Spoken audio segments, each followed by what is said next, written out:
Hi, this is Faith Pell. Hey, this is Bella Perron. And this is Ashley Supa. We're the band Plush, and you're listening to Tom and Zeus on the Shout It Out Loudcast.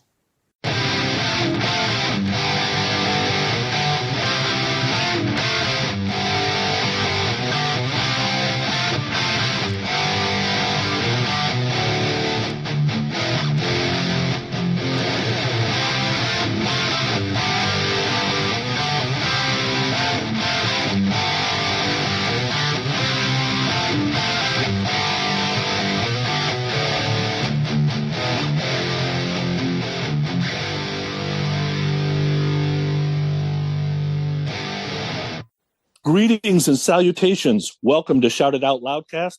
Don't turn your radio dial. You're in the right place because the album review crew is back with episode 38. We are calling this one, After I Get a Little Satin Sheet Action, I'm going to shake my tail for all the pretty crazy white girls out there. Trust me. Would I lie to you? Tommy, Zeus, how's it going?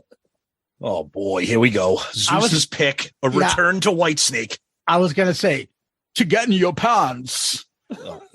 Settle down, Quagmire Coverdale. I was saying that to Tom. I'm like, he's like the guy from the Family Guy. He's the horniest man this side of Sonny Pooney. Let me get in your pants. But one thing about Coverdale, though, is unlike Paul, that's become Renaissance man and blah, blah, blah. Yeah. Coverdale has stuck to his shtick. He owns it. He is, dude. He is one of the best Twitter followers. He's awesome. That's right. Yeah, he's very, awesome. Very cheeky, baby. Yeah, love it, darling. Love it. Yeah, and he just plays that part to a T because I think it's him or he embodied that character and never let it go. Yeah, he's great. He's great. I heard a story about him one time, and someone's like, I think it was when he was in Rainbow, and it's like, oh, why don't you write a song about lyrics about witches or something like that? And he's like, I don't know, I've never fucked a witch before. He was in Rainbow? No, when he was in Deep Purple. Deep Purple. And Richie was like, it's all the same. Richie's like, I don't know, I've never fucked a witch before. Like, he can't think of another song. Like, let's talk about fucking a woman over here or fucking her there. What else would I write about? And then Richie's like, I'm leaving. I can't fucking deal with you fucking.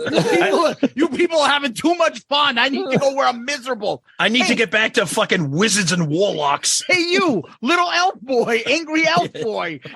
Are you playing with anybody? No. Let's create a band called the Rainbow. Oh, great. I know a little elf, and he's right over there. And he's very angry. But if you think about it, the amount of fucking combination of bands between members, between Rainbow, Deep Purple, Black Sabbath, and Whitesnake. Holy you do that, fuck. Yeah, you do one of those family trees. It's insane. Everybody's been there with everybody. Yep. Oh, man. Anyway, last time we had Sonny's pick, and we took the Winery Dogs, right? Their debut album. Mm-hmm. We did a poll. How'd that go? Yep. So the poll was the favorite song off the Winery Dogs debut from 2013. The options were Elevate, Desire, I'm No Angel, and You Built a Time Machine. You make a time machine? No. Yeah, I'm going to put that clip in now. Do it, because we had somebody complain about the fact that we dropped it. Like, don't ever do something with Time Machine. You make a time machine? All right, so Elevate ran away with the poll here, 47%. I'm No Angel and Time Machine were close, about a percentage point tied, and then Desire came in dead last with only about 3%. What is wrong with you people? I know. It's a great tune. Couple comments. This is a great. This comment made me laugh for multiple reasons. So this is Nowhere Fan on Twitter. I started listening to this episode today, and I enjoyed it enough that I switched to your moving pictures episode instead, because I'm not a huge fan of Richie's vocals. But you're a huge fan of Geddy Lee's vocals instead? I mean, even I can't defend that. What the fuck? Regular. I will tell you, I've heard that from people. Like Righty's wife, Corey, wonderful lady, cannot handle Richie's vocal. Not for 2 seconds. I love it. Right? So there's something about a love-hate of that raspy, smoky. But I'm surprised. But how do you hate it? That's what I mean. I feel like it's way more accessible than a lot of rock singers out there. Yeah, it's not like distinctive in a bad manner. distinctive because it's a fucking good voice. Yeah. You don't expect it from a guitar player. Huh. But I'm like, it's not like grating on you. It's not Axl's or Geddy Lee's, something like, or Rod Stewart, where people will be like, that's fucking, I can't do that. You know? Right. Weird. We got Shale says, I'm no angel. I love the lyrics. Elevate is close. They don't have a bad song. They're that good. Which, by the way, Zeus and I got tickets. We're going to see them in New Hampshire at the end of February. So we're excited for that. Yep, Feel free to come, Sonny. We're excited. I'm going in March, so I'm good. Perfect. You know how many people have said this? I think more than any, maybe it's because they are touring. How many people have responded with, I'm seeing them then. I'm seeing them then. It's funny that the timing was perfect for us to do the episode because they just announced the tour. Yeah. So it was great. Yeah. They're playing not far from me in Southern New Hampshire. So we have tickets to the end of the month, at the end of February for that. Let's look at a couple other Twitter comments. What do we got here? Oh, our buddy Tony, who was very offended the way we treated Restrained in the previous episode, but would also like to give him a thanks for his intro music. And we love Tony. He comments, I finally started listening to this episode, and just a few minutes in, the absolute bludgeoning begins. Screw you guys. But seriously, thank you for the plug. The new CD is called Restrained 2. It's our 4th album. That's why I couldn't remember. And as you can see in my picture, my picture's a little crooked, but the CD's all the way over there, so I'm not going to go grab it to even it out. So. Okay. Yeah, you got a pot and then you got a plant underneath it. Buck says I'm going to see them March 22nd. Can't wait. I knew Sheehan was great, but I never knew how great Portnoy and Kotzen were. It's like mixing Van Halen, Soundgarden, and Rush together. Wow. Oh, I like that mix. Okay. That is a pretty fucking interesting mix. Yeah. Our buddy Nige, listen to this, guys. Great episode, great album, great band. I saw them back in 2016. Top 5 gig of all time for me. So you should definitely try to see them. And I agree with Sonny. Their second album is even better. Whoa. Aggie Dad and Tiger Grad says, great podcast. Love the Winery Dogs and Kotzen. Picked up the deluxe edition a little bit ago. And there's an unreleased track called Criminal. Not sure why it isn't on the original release. I hate when they do that. Put everything on the fucking release. Yeah. You know what I mean? It's on they released a live in Santiago. Okay. And it's on that. Okay. Wally Vidal, our buddy. I'm listening now. I'm a fan of Poison's Native Tongue, Smith Kotzen, and the song Dream of a New Day. I'll give this a listen. Probably go through Richie Kotzen's solo discography. The Smith Kotzen album is actually, that's not bad. I actually kind of like that because ever since I kind of fell under the spell of Sonny Pooney's Kotzen magic.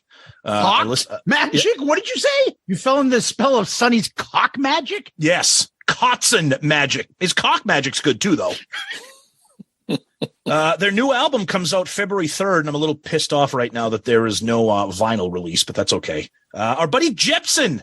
Here's a band I never got around to listening to, but they always play close to me.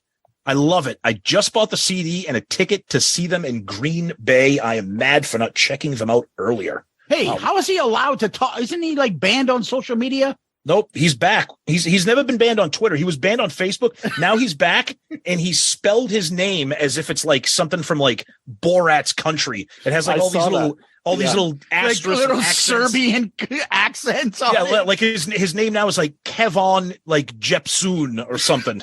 Why was he banned to begin with?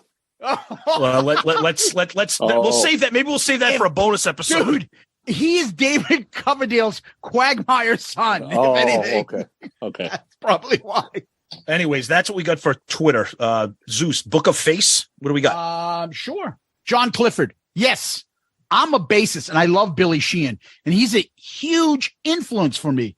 Virtuosity and straight-ahead rock perfectly balanced. I've seen them every time they come to New Hampshire, Tom, and have tickets for February show. Thanks for this, guys. Made my week. That's right. We talked to John after that. We're all going to be at that same show, so we're going to try to hook up. Nice. Patreon member John Clifford, so that'll be cool. Nice. Yep, he'll be there. Shane Loudon. When I found out you were covering this gem, I was excited. I felt a little pain once I realized it was Pooney's pick. But then when he's picked my favorite 3 songs as his 3 worst, I was back to feeling good about myself. I love that Tom and Zeus are all about the album. I've been preaching this band to anyone who will listen since they debuted. Welcome to the club, gents. On a side note, go see them live. Even my wife loves them live, but I think it's because she wants Richie to play her fretboard. That way you won't regret seeing them live. It's amazing how many people like you have to see these guys live. So I'm super excited. Sonny's buddy Michael Murphy. Great pick by Sonny in another great episode. However, this still doesn't make up for the bad English pick.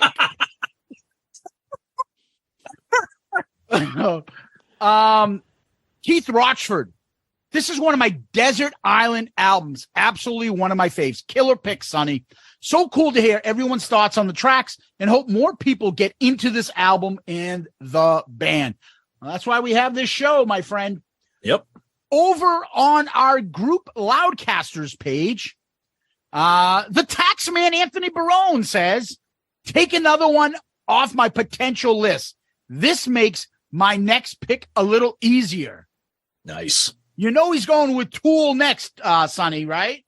Oh, I saw the list of potential ARC picks. That was an ugly list. Come on, you want to do Fear Inoculum? My God. When the opening track is 11 minutes long, you know you're in for a good ride. What's scary is that album wasn't the worst album on that list.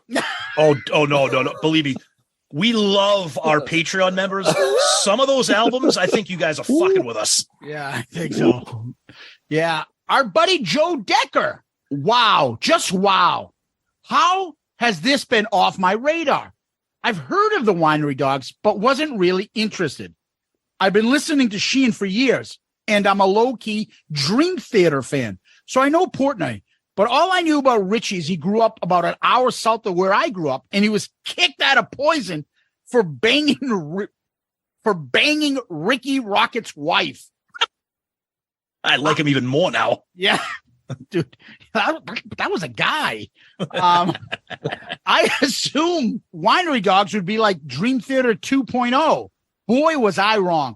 This is fantastic. I love I'm No Angel. Incredible song. Great timing because they're playing in my area next month. I'll definitely be there. Great job, Sonny Pooney. Wow. All praise, Sonny. Yeah, there's a lot of that. That all this means is his next pick will be like Bad English live in Bangladesh or something. Sonny's getting a lot of praise, but I got to jump on this one too, buddy. Matt Wallace. Uh-oh. Quickest way to get totally smashed. Take a shot of limoncello.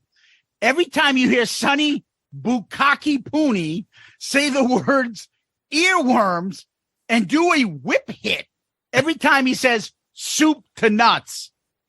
Those words sound disgusting coming out of his filthy mouth. We also have a couple listeners, and we may get to that. I every once in a while, the comments show up. There's a couple listeners that are very disturbed by Sonny's use of the term bang zone. Oh, good Lord. Yeah, I remember seeing that one. On Instagram, Maine Metal Lucas. Great episode, guys. The actor you were thinking of is Adam Goldberg, who played Mellish in Saving Private Ryan. Yeah. Yep. Yeah, he does look like him. Over on our YouTube page, a new user named Stargazer put about 15,000 separate one-line comments. I'm wondering if it's Mike H, because this says Stargazer H. Nice. So it might be him. Could be. And then Charles Liverlips Bronson, the Winery Dogs, really, wow. Slow news day in Hellsville. I don't even understand what that means. Yeah, I don't know if he was trying to be funny, mocking, or what. It just it didn't land well. I mean, I'm all for a good joke. Just sometimes help me out because I'm not getting it. Or something. Yeah, I don't get it.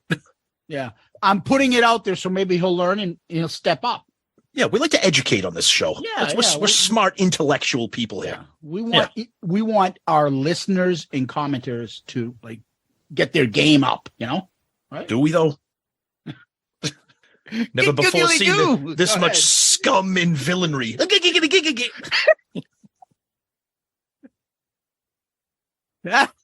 sorry. I'm stuck on that. No, go ahead. Go ahead. Over to you guys. All right. We got a couple emails. I'll read mine first. Then Sonny's got one. This one comes from Mark Damore. T&Z. First things first. I've been with you guys since pretty close to the beginning. Can't remember exactly when I first discovered your podcast, but whenever it was, I know I went back and caught up on all of it. And since that time, I can say without hesitation, I have never looked forward to listening to a new episode quite as much as I did for the Winery Dogs ARC episode. I've been with this band since day one, not because I was a huge Richie Kotzen fan like Sonny, quite the opposite actually, as I only know the name and not the talent, but because I followed their early days on Eddie Trunk's show and just decided to give them a shot. So glad I did. Sure, it's been rough as a fan to only have 2 studio albums and a small handful of tours to keep us happy in the last 10 years, but the fact that they're all devoting so much of 2023 to this band gives me some hope that it could be the start of an increase in their activity. Still need to sort out where I'm going to road trip to see them next month, but between that and the new album, can't wait. Back to the episode. I told you I couldn't wait, and I wasn't disappointed. An episode like this normally would have taken me at least 2 days, but I blew through the entire thing last night and loved every minute of it. Yeah, so many people keep saying this. Yeah, it sucks it was Sonny who made this pick, but I'm willing to overlook that. Given how much I love this band. The icing on the cake was how much you guys seem to enjoy the album too. Great stuff. Who knows? Maybe my 2023 Winery Dogs roadie will take me to your neck of the woods. Cheers, Mark Damore. Yeah, that's a great email, Mark. Thank you. Yeah, well, we'll be in Derry, New Hampshire at the end of February. So coming up to the Great White North, we'll probably have about 40 feet of snow by the time you get up here. So thanks, buddy. Sonny's going to finish off. He's got an email too. All right, we got an email from Craig Moran. Yes, I've been a Mike Portnoy-tard for about 30 years. Wow. I've liked/loved all of his band's projects he did, except for Adrenaline Mob. I actually like Adrenaline Mob. I was on board with the Winery Dogs the second I heard it because he was doing a band with Billy Sheehan. I'd known Richie Kotzen, but before this album, I'd only heard the song from Bill and Ted's Bogus Journey soundtrack, which that song is honestly not that great. I absolutely loved this album. It was awesome to hear Zeus singing the praises of something he hadn't heard before, and the addiction lyrics he mentioned a few times could very well be something coming from Mike, who's also a recovering alcoholic and isn't afraid to write about it. They are the perfect power trio who totally pulls it off live. It's such a shame that they, and Richie specifically, don't get the press they deserve. If you want to hear an amazing Richie solo song, check out You Can't Save Me from Into the Black, which I agree is a great song. The one thing that totally got me shaking my head throughout was Sonny's criticisms. Having heard his opinions for 36 albums, they shouldn't surprise me, but they did. The jams at the end of the handful of songs are totally necessary. I've heard the songs meander for way too long, but none of the songs on this album do. I'm going to see them again in a little over a month, about 20 minutes from my house, and I can't wait. And Craig, you're right. The musical pieces at the end of the songs, are they necessary for the songs? In my opinion, they're not, but they're fine. There's 2 things. One, when you're bringing in new fans, it's a little bit of showing off and you can lose them. Second is, I'm more of a melody guy. I tried to be a musician. I was well below average. So I just never appreciated the orchestration of a song as much as I appreciate the melody. Mm-hmm. So when I get quick 3 or 4 melodic songs that have a great vocal melody, dude, that's absolutely my bang zone. Soup to nuts. It doesn't need to be with all that shit. And all I need is the earworms. That's it. So there you go. There you go. Nice. No, I get it. But yeah, different people like those. Like we talked about. I mean, I love those kind of long meandering outros, and sometimes they fit, sometimes they don't, but to each his own. Yeah. So that wraps up the Winery Dogs. And we turn around. This time it's my pick. And for the second time, I have taken a duplicate. So this is the second time we've picked Whitesnake. I believe that was Tom's pick originally. We did slide it in way back in the beginning. It was our second episode. Yeah. Yep. And now we're going to come and get it. So why did I pick this? I think there are 2 different bands. One is Whitesnake. Slide It In is a little bit of the combination of the older and the newer. And then you got 87, and then you have Slip of the Tongue and Forward. And then there's this whole other band that everyone in the U.S. never knew about. The older Whitesnake, the blues Whitesnake, the band that produced about 5-6 albums, and no one knew about them because none of the members were in the band when they got discovered in the U.S. So of all those albums, I believe this one is my favorite.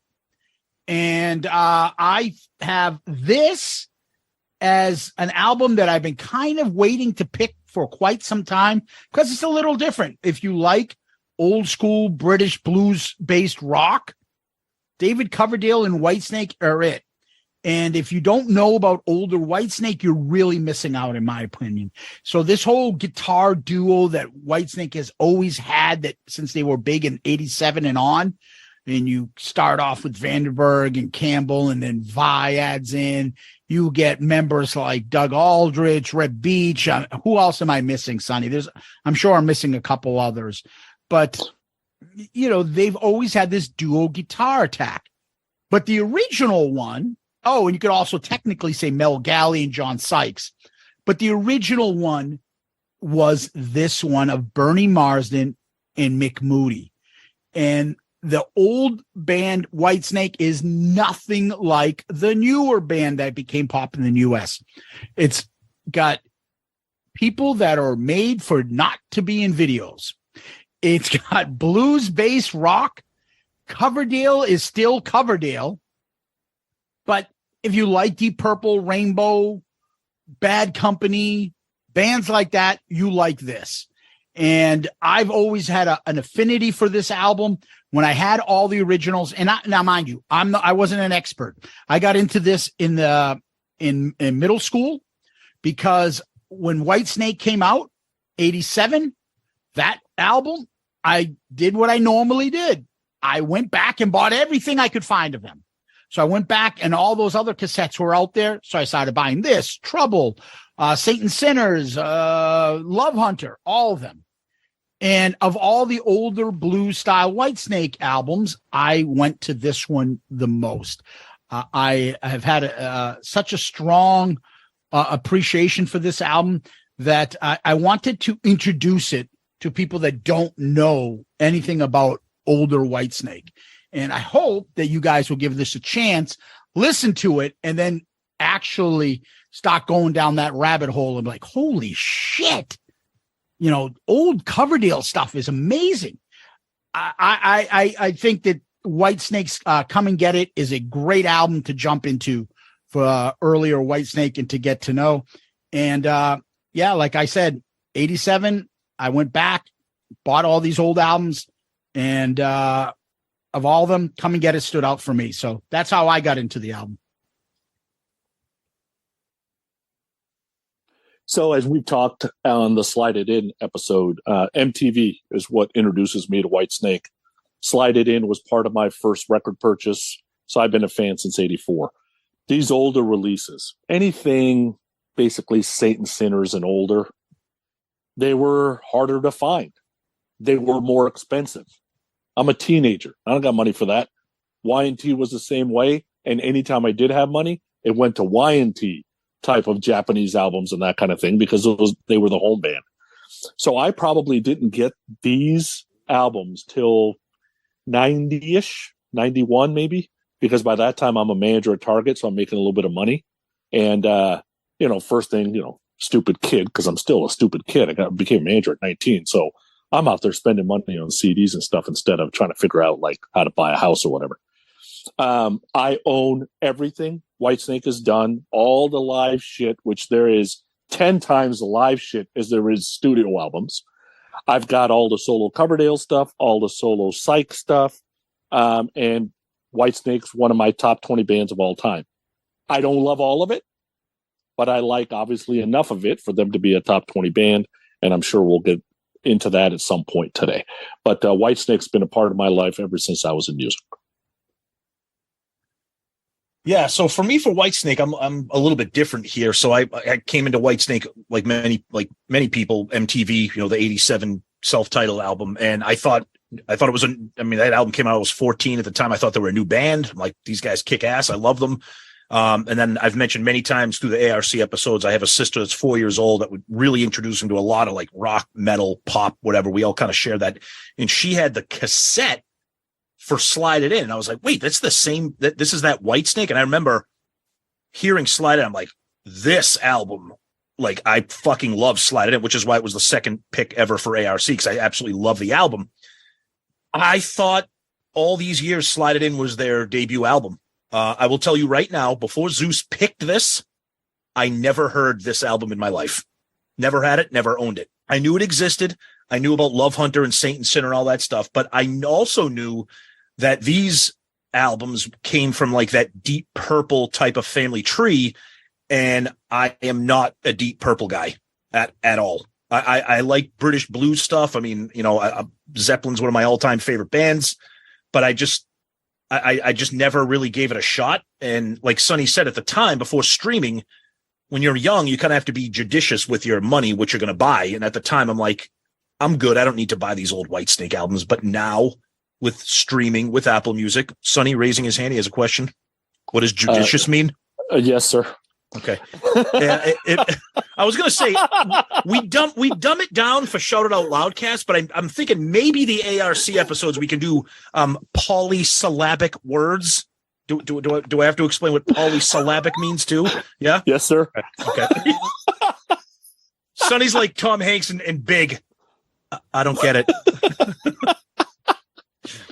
But again, this is 2 episodes in a row.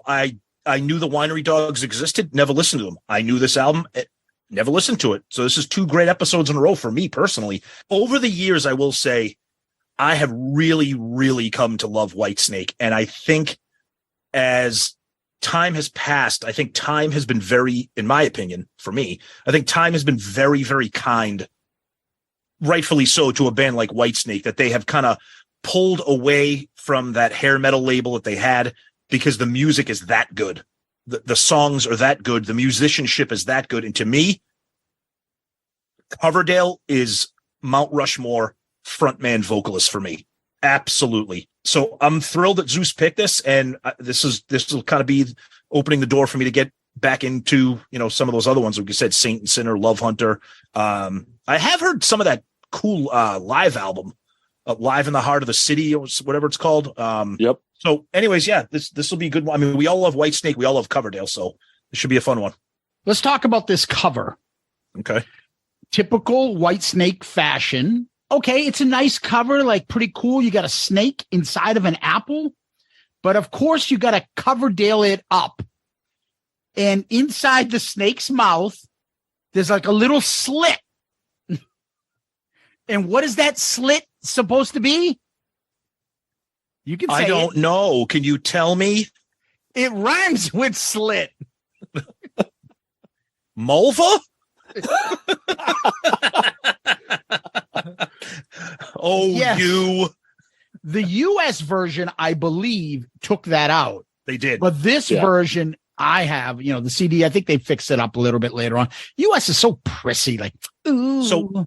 So speaking of Zeus bought me the clear vinyl with metallic blue and green swirl, because we all know colored vinyl sounds better. Yeah. So you could see right there that the yours doesn't have it. Nope. The mouth is just a red. It's just a red snake mouth. Here's one of the original CDs. Yep. You guys both have it. Yeah. Yep. And so what's cool about this is if you look at the back, the glass is broken and the snake is gone. I think the back cover, very rarely do we talk about the back cover of an album. This is one of those rare albums where I think it's amazing how the album cover has a front and back, a start and an end. I think it's awesome seeing the broken glass apple with the snake on. Yeah, Whitesnake now, if you think about it, you go look at Love Hunter, you look at Slide It In. They sexualize the snake in some sense in the photo. This one was done by a guy named Malcolm Horton. And as we talked about, the snake's in the glass apple, the back, the snake breaks the glass apple, and temptation and seduction is too strong.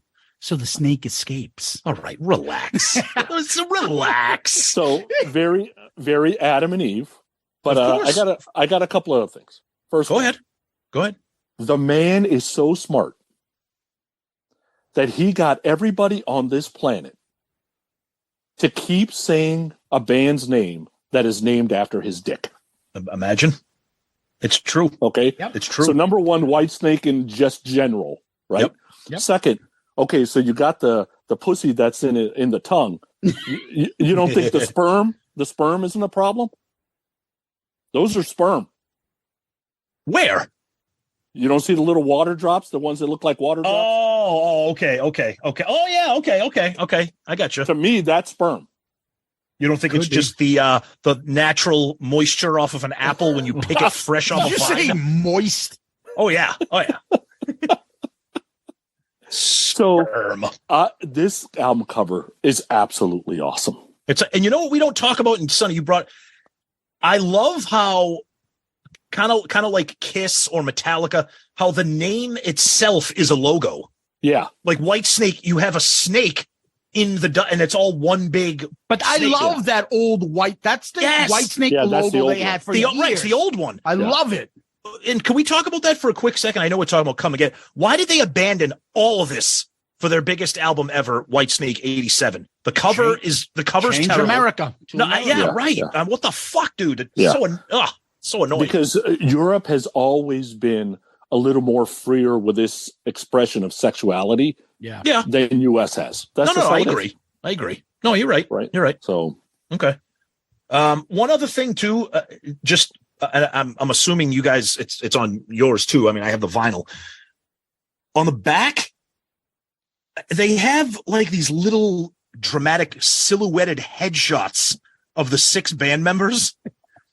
But the thing that really stood out for me that I honestly don't think I've ever seen this before in my entire life, each song, it describes who did the solo on each song. I've never seen album notes do that. And not only that, but have it be on the back, not in the liner notes, but on the actual back cover. Like, Come and Get It, solo, Bernie Marsden. Hot Stuff, solo, Jon Lord. Like, I've never seen that before. I think that's really cool. Yeah, and the CD, they're more like live shots of them. Okay. Yeah, the vinyl has nothing inside. Right. It just has the colored vinyl. And of course, Ian's got that fucking buckethead shit on. He has that Serpico hat on, which is fucking annoying. I think he looks cool. Oh, my God. You would. It's 1981. Mick Moody and his fucking Rick Keogh lookalike fucking mustache. Like, you could tell any of these fucking guys that at some point Coverdale's like, this is why we can't fucking break in the U.S. Well, I know these people. I mean, you were just shitting on Ian Paice's hat. I don't know if you guys have the same image. Look at Mick Moody's hat. Yeah, I know. His is not much better. He's got like the urban sombrero on it. The fucking thing. It's like, I know. It's just it's an awesome cover. It's an Bernie with the t-shirts. It's not a good look. Wait a minute. Whoa. The ill-fitting t-shirt. Yeah, I don't understand why people do that. He's built like a fire hydrant. Right? So he's like, I need to get big in the US. I can have sloppy Bernie Marsden here, who's a fucking incredible guitarist, or like the guy chiseled out of a fucking Greek god, Adrian Vandenberg. Like, yeah, exactly.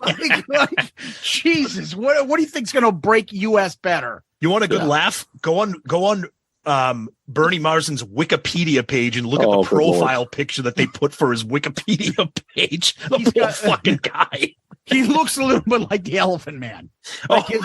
His neck. He looks like he's holding on to a tumor because his chin connects all the way down to the middle of his chest. My God, this picture. I told you. Look at that. I told you. The poor guy is like a legendary rock guitarist. He looks like someone's grandma. And he's wearing a shirt there too. That doesn't fit.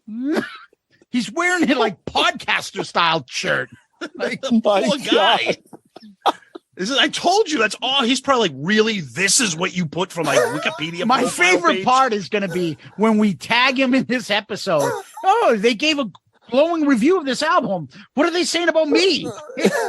Bernie, they're making fun of your Wikipedia page. Poor fucking Bernie. Brilliant guitarist, but he needs like a publicist to be like, dude, these British guys back. I mean, God bless David Coverdale the guy started as a stud. Yeah. But he was like literally crafted out of a lab as the ultimate frontman right away. You know? I'm with you on that. Yeah. So the album was actually released April 6, 1981, produced by third-time ARC showing Martin Birch. Yeah, we don't have an ARC Hall of Fame. Maybe we'll stop one of those and put Martin Birch in there. He did obviously slide it in, and I believe he was part of Peace of Mind, right? So this is the lineup now that was been there since 1980s, Ready and Willing, which they added Ian Paice. So prior to that, they started off with Snakebite, Love Hunter, and then they went to Ready and Willing, which now this lineup is part of. And then they went to the live album, which just came out. They went to Come and Get It. And then they go to Saint and Sinners. And then that's when everything changes again. But this lineup now boasts 3 Deep Purple guys. And part of the history you always hear about Whitesnake is when Coverdale adds Ian Paice and you have Jon Lord in there, now they're getting a little bit preferential treatment and payment by Whitesnake. Mm-hmm. And it kind of affects the other 3, which are the 2 guitarists and Neil Murray. The album ended up going to number 2 in the UK. It went to number 151 on the US billboards.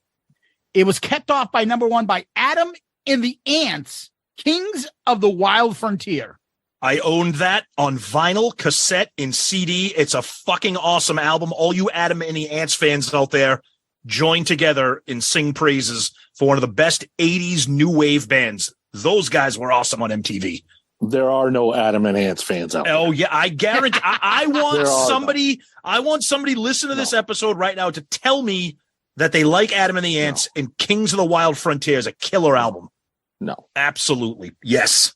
But anyways, Coverdale actually calls this one the highlight of the early Whitesnake career. It was recorded at John Lennon's old place that Ringo had bought and called it Startling Studios. They talk about, oh my God, they fucking recorded Imagine over here and it's John's house, but then Ringo ended up taking it over and then let people record there. So it's a good thing Whitesnake went there and finally some good music was recorded at that facility. That's good.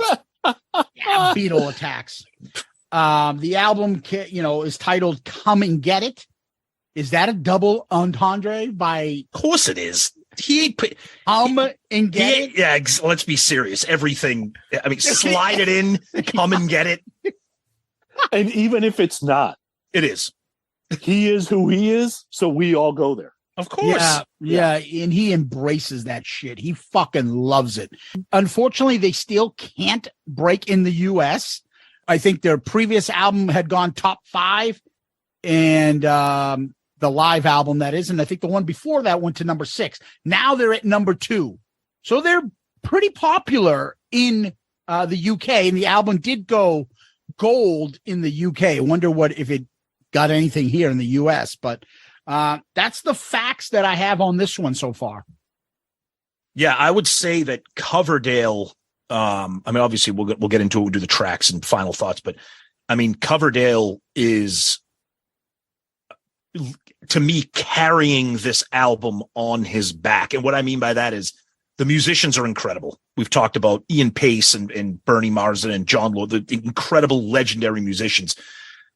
But these kinds of songs here, you need that swagger. You can't have some of these other guys, maybe from Deep Purple or Rainbow, try to do these songs. You could have, but you need them. You need these to be sold. And Coverdale sells every single song with the groove and the swagger. And I think I'm shocked that this album didn't really do that well in the US. I know 1981 was a weird time for rock and metal, and this is really, really heavy in the British blues, especially the organs and the keyboards from Jon Lord are super prominent. And I don't know, US wasn't really kind of into that, but yeah, this album should really be kind of reassessed, I think, in the context of the Whitesnake catalog. I think so many people just think Whitesnake hairband Tawny Katane videos that they don't give this band like a chance, and that's a shame because Whitesnake's amazing. That's my 2 cents. All right, let's get into the first track, the title track. Come and Get It. So, kind of piggybacking off what Tom was saying, Coverdale's the horniest guy on the planet. That is just who he is. But goddamn, can he sell it? And right out of the gate, he sounds great in this song. Sexy, soulful as hell. Just his vocal stylings and his tone just kind of oozes this sultry. And that's what's been the David Coverdale formula, is because of that vocal tone and the way that he can hit it. It just sounds perfect with this kind of soulful blues music that kind of turns it into magic. I have always loved the Coverdale quirks, the whole wow wow, enough, right? Like I've always loved those, and they've always existed. So that's always done it for me. Great groove. The problem with this song to me though is the guitar solo fits. Yeah, it's fine. The chorus just doesn't have any punch. I wish the chorus had some kind of just oomph. Now, David puts a little punch in it after the solo, but that's too late. Like, it should have built through the choruses to the solo, and that's the problem with some of this blues bar music, is that it just sounds like this one even track that goes all the way through. And sometimes when that punch isn't there, man, it all starts sounding the same after a while.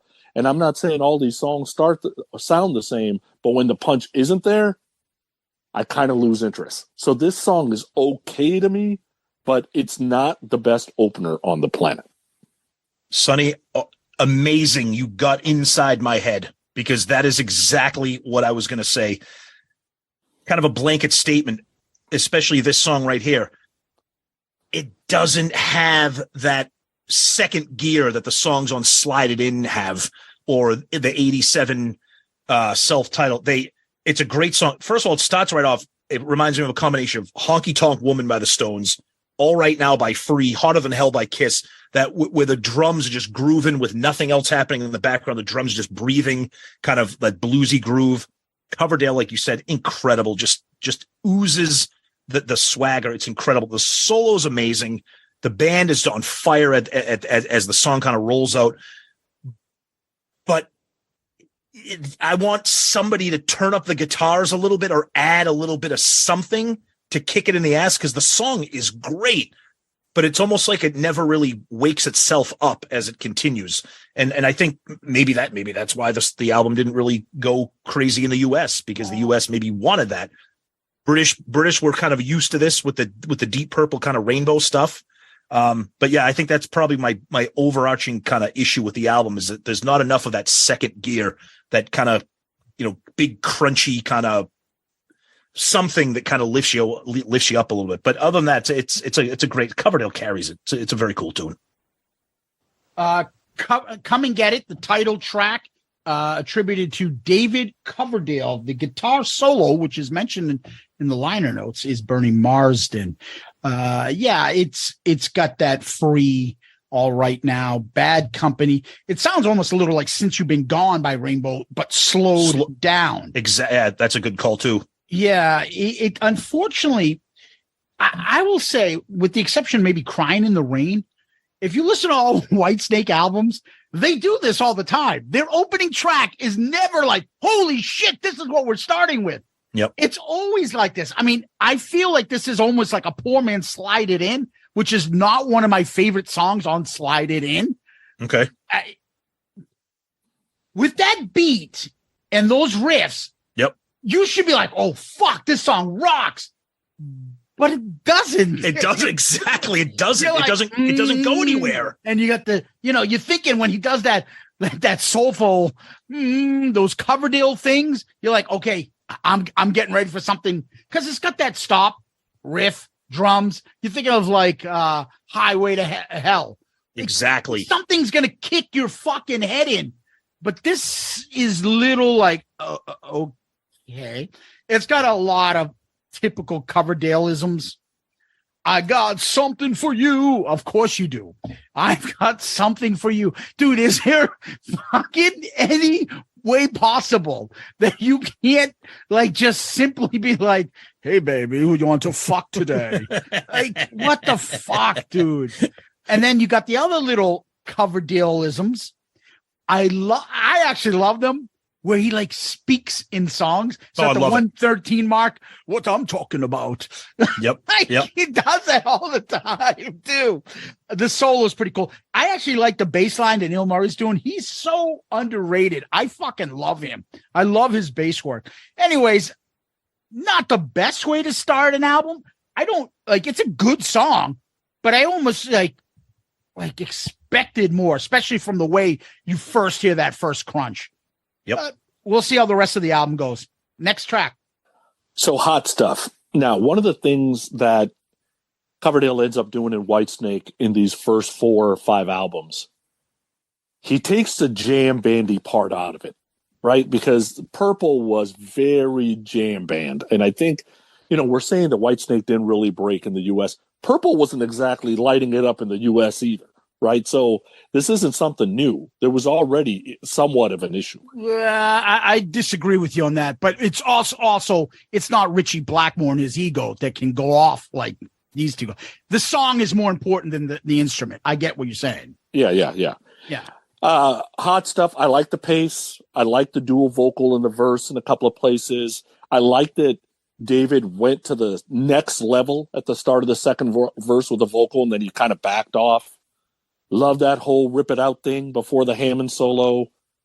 Basically one of the heavier songs on the track. I would have probably opened with this song. And, of course, you get the patented and can't get enough. Whoa, whoa, whoa. That's what David does. The parts that I don't like about the song. A Hammond solo. Dude, if you're going to get away from the Purple, get away from the Purple. Like, supposedly you got 2 great guitar players. Okay, one's wearing a weird hat. The other guy can't find a shirt that fits. But that's beside the point, right? Like, let them be who they want to be, because this should have had that ripping solo. And the other thing that's missing in this song, which you get in later Whitesnake, is the backing vocals. Dude, this might as well be Die With Your Boots On. If you want to die. Like, it might as well. Maybe it's Martin Birch's fault. I don't even know. Right? But the backing vocals on this is a little rough. Hot stuff. Just stay in there and say hot stuff. Pretty bad. But I like this song better than the last, and I think it should have opened the album. That's not correct. This should not have opened the album. This song reminds me of the original version of Eric Clapton's After Midnight. Just like a knee slapping bluesy, like fast paced, like I'm like what Ian Paice does with the drums, a little bit of rip it out there. Kind of those fills are amazing. I like the solo only because it's like unusual. Like you don't hear an organ solo, and Jon Lord is like one of the absolute goats when it comes to friggin' keyboards. This won't be the first time I say this. There's a lot of Zeppelin in this album, a lot of physical graffiti era Zeppelin on this album. I get that a lot here, both not really necessarily the pace or the tempo of the song, but what the band is doing, what David Coverdale is doing. It's not a bad song. It's just, it's a little too fast for me. It seems a little, I like the groovy swagger of Come and Get It over this. But there is definitely some cool stuff here.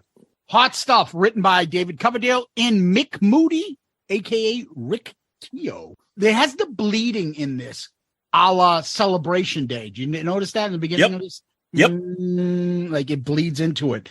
The fast up-tempo, I'm like, I totally could see 87 Whitesnakes, that lineup doing this song now, like more modern and more hard rock instead of blues rock.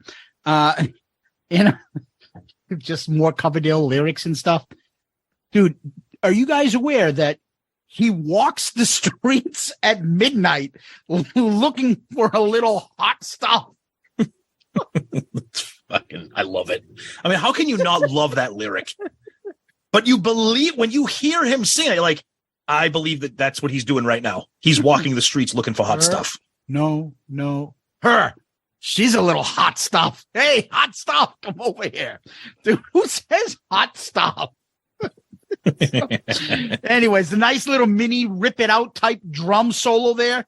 And yes. I like Jon Lord. I love that they do a Hammond organ solo on this. You know why? Because he doesn't do it all the time. It's very rare that you get these. It's not early fucking Deep Purple shit where you're like, when's Richie going to do? Oh, here comes the solo. But it's after a 2-minute fucking organ solo. This is rare, and to hear it once in a while and see why people think Jon Lord is the fucking goat of the organ, I don't have a problem with it. I think it's okay. Yep. Typical Coverdale. I mean, I should have said this from the beginning. His vocals are fantastic. Tom has already started talking about his praise about being a frontman. It's undeniable Yep. I mean, I think about the era, and for me, I can't see anybody that tops him both lyrically, visually, performance-wise, and vocally. Yep. You know, I think he's the quintessential frontman, and he's got such charisma, and it comes off. And he's got his own style. He does. I know a lot of people think it's a Plant ripoff. It's not. If you know enough of his material, you know he's not ripping off Robert Plant. So I don't know. I like it, but at the 247 mark, the tempo changes. I just can't get enough hot stuff. I just can't get it. I like that stuff. And yeah, I wouldn't say that the backing vocals on this is that good. Bernie Marsden's a fucking good backing vocals. You'll hear it more so on other tracks. They just, I would put this on the producer because he has the talent there. If you heard early Whitesnake, they can do great backing vocals, gang vocals, and all that. So I would probably put that on the producer. But I'm like with Sonny, I probably would say Hot Stuff 2 would be a better opener than Come and Get It. And, I always have to say something that is going to make people mad, so I might as well say it here. So I had not heard any Zeppelin when I started listening to Whitesnake. It was in the magazines when people started saying that Coverdale sounds like Robert Plant. He's ripping stuff off Robert Plant. And that's what made me want to go check out Zeppelin. And I remember when I first heard Zeppelin stuff, I'm like, okay, I can understand the comparisons, but that dude ain't no David Coverdale. Sorry. Honestly, I hear what you're saying. They're similar but very different. I don't want either of them doing each other's songs. No way. I like I think they're both better with who they are with. I find Coverdale, I enjoy him more. He's funner. He's smoother. Yeah, and he's not talking about lizards and shit. But I couldn't say I want Coverdale in singing Zeppelin songs. I don't. Two different styles. Yeah. All right, let's go to the next track. Don't Break My Heart Again. So when I first got this CD and I put it in, I'm like, oh, wait a second. I actually know this song. And I had forgotten that I had most likely heard this on MTV, but didn't realize it was kind of the same Whitesnake. Love the feel of this song. Love the groove. Love the lyrics. Absolutely Coverdale's Bang Zone. This is what Whitesnake is about to become 6-7 years later. This is why the 80s worked for David, because these kind of songs kind of set the stage. Love the pre-chorus with the lyric and then the little earworm guitar answer, right? Love that. Mm-hmm. Best chorus so far out of the three songs. The Hammond's loud, but it works. Simple guitar solo, but it fits. I've heard Sykes do it. I've heard Vivian do it. I've heard Hoekstra do it. It works when it's ripping too. That's okay. All of it works, right? You'd never hear this song in Deep Purple. And it's just interesting, though, like, if you didn't know it, like, this is about David's first marriage, right? The guy has been heartbroken. Every guy's been heartbroken, right? But homie's got a pussy on the cover with sperm. He just told some girl hot stuff, come and get it. Like, so, it's kind of hard to sometimes listen to these songs and, like, take them serious, but somehow he sells it. And I'm not exactly sure how he's doing it, but it's working for me. Absolute soup to nuts, best song so far.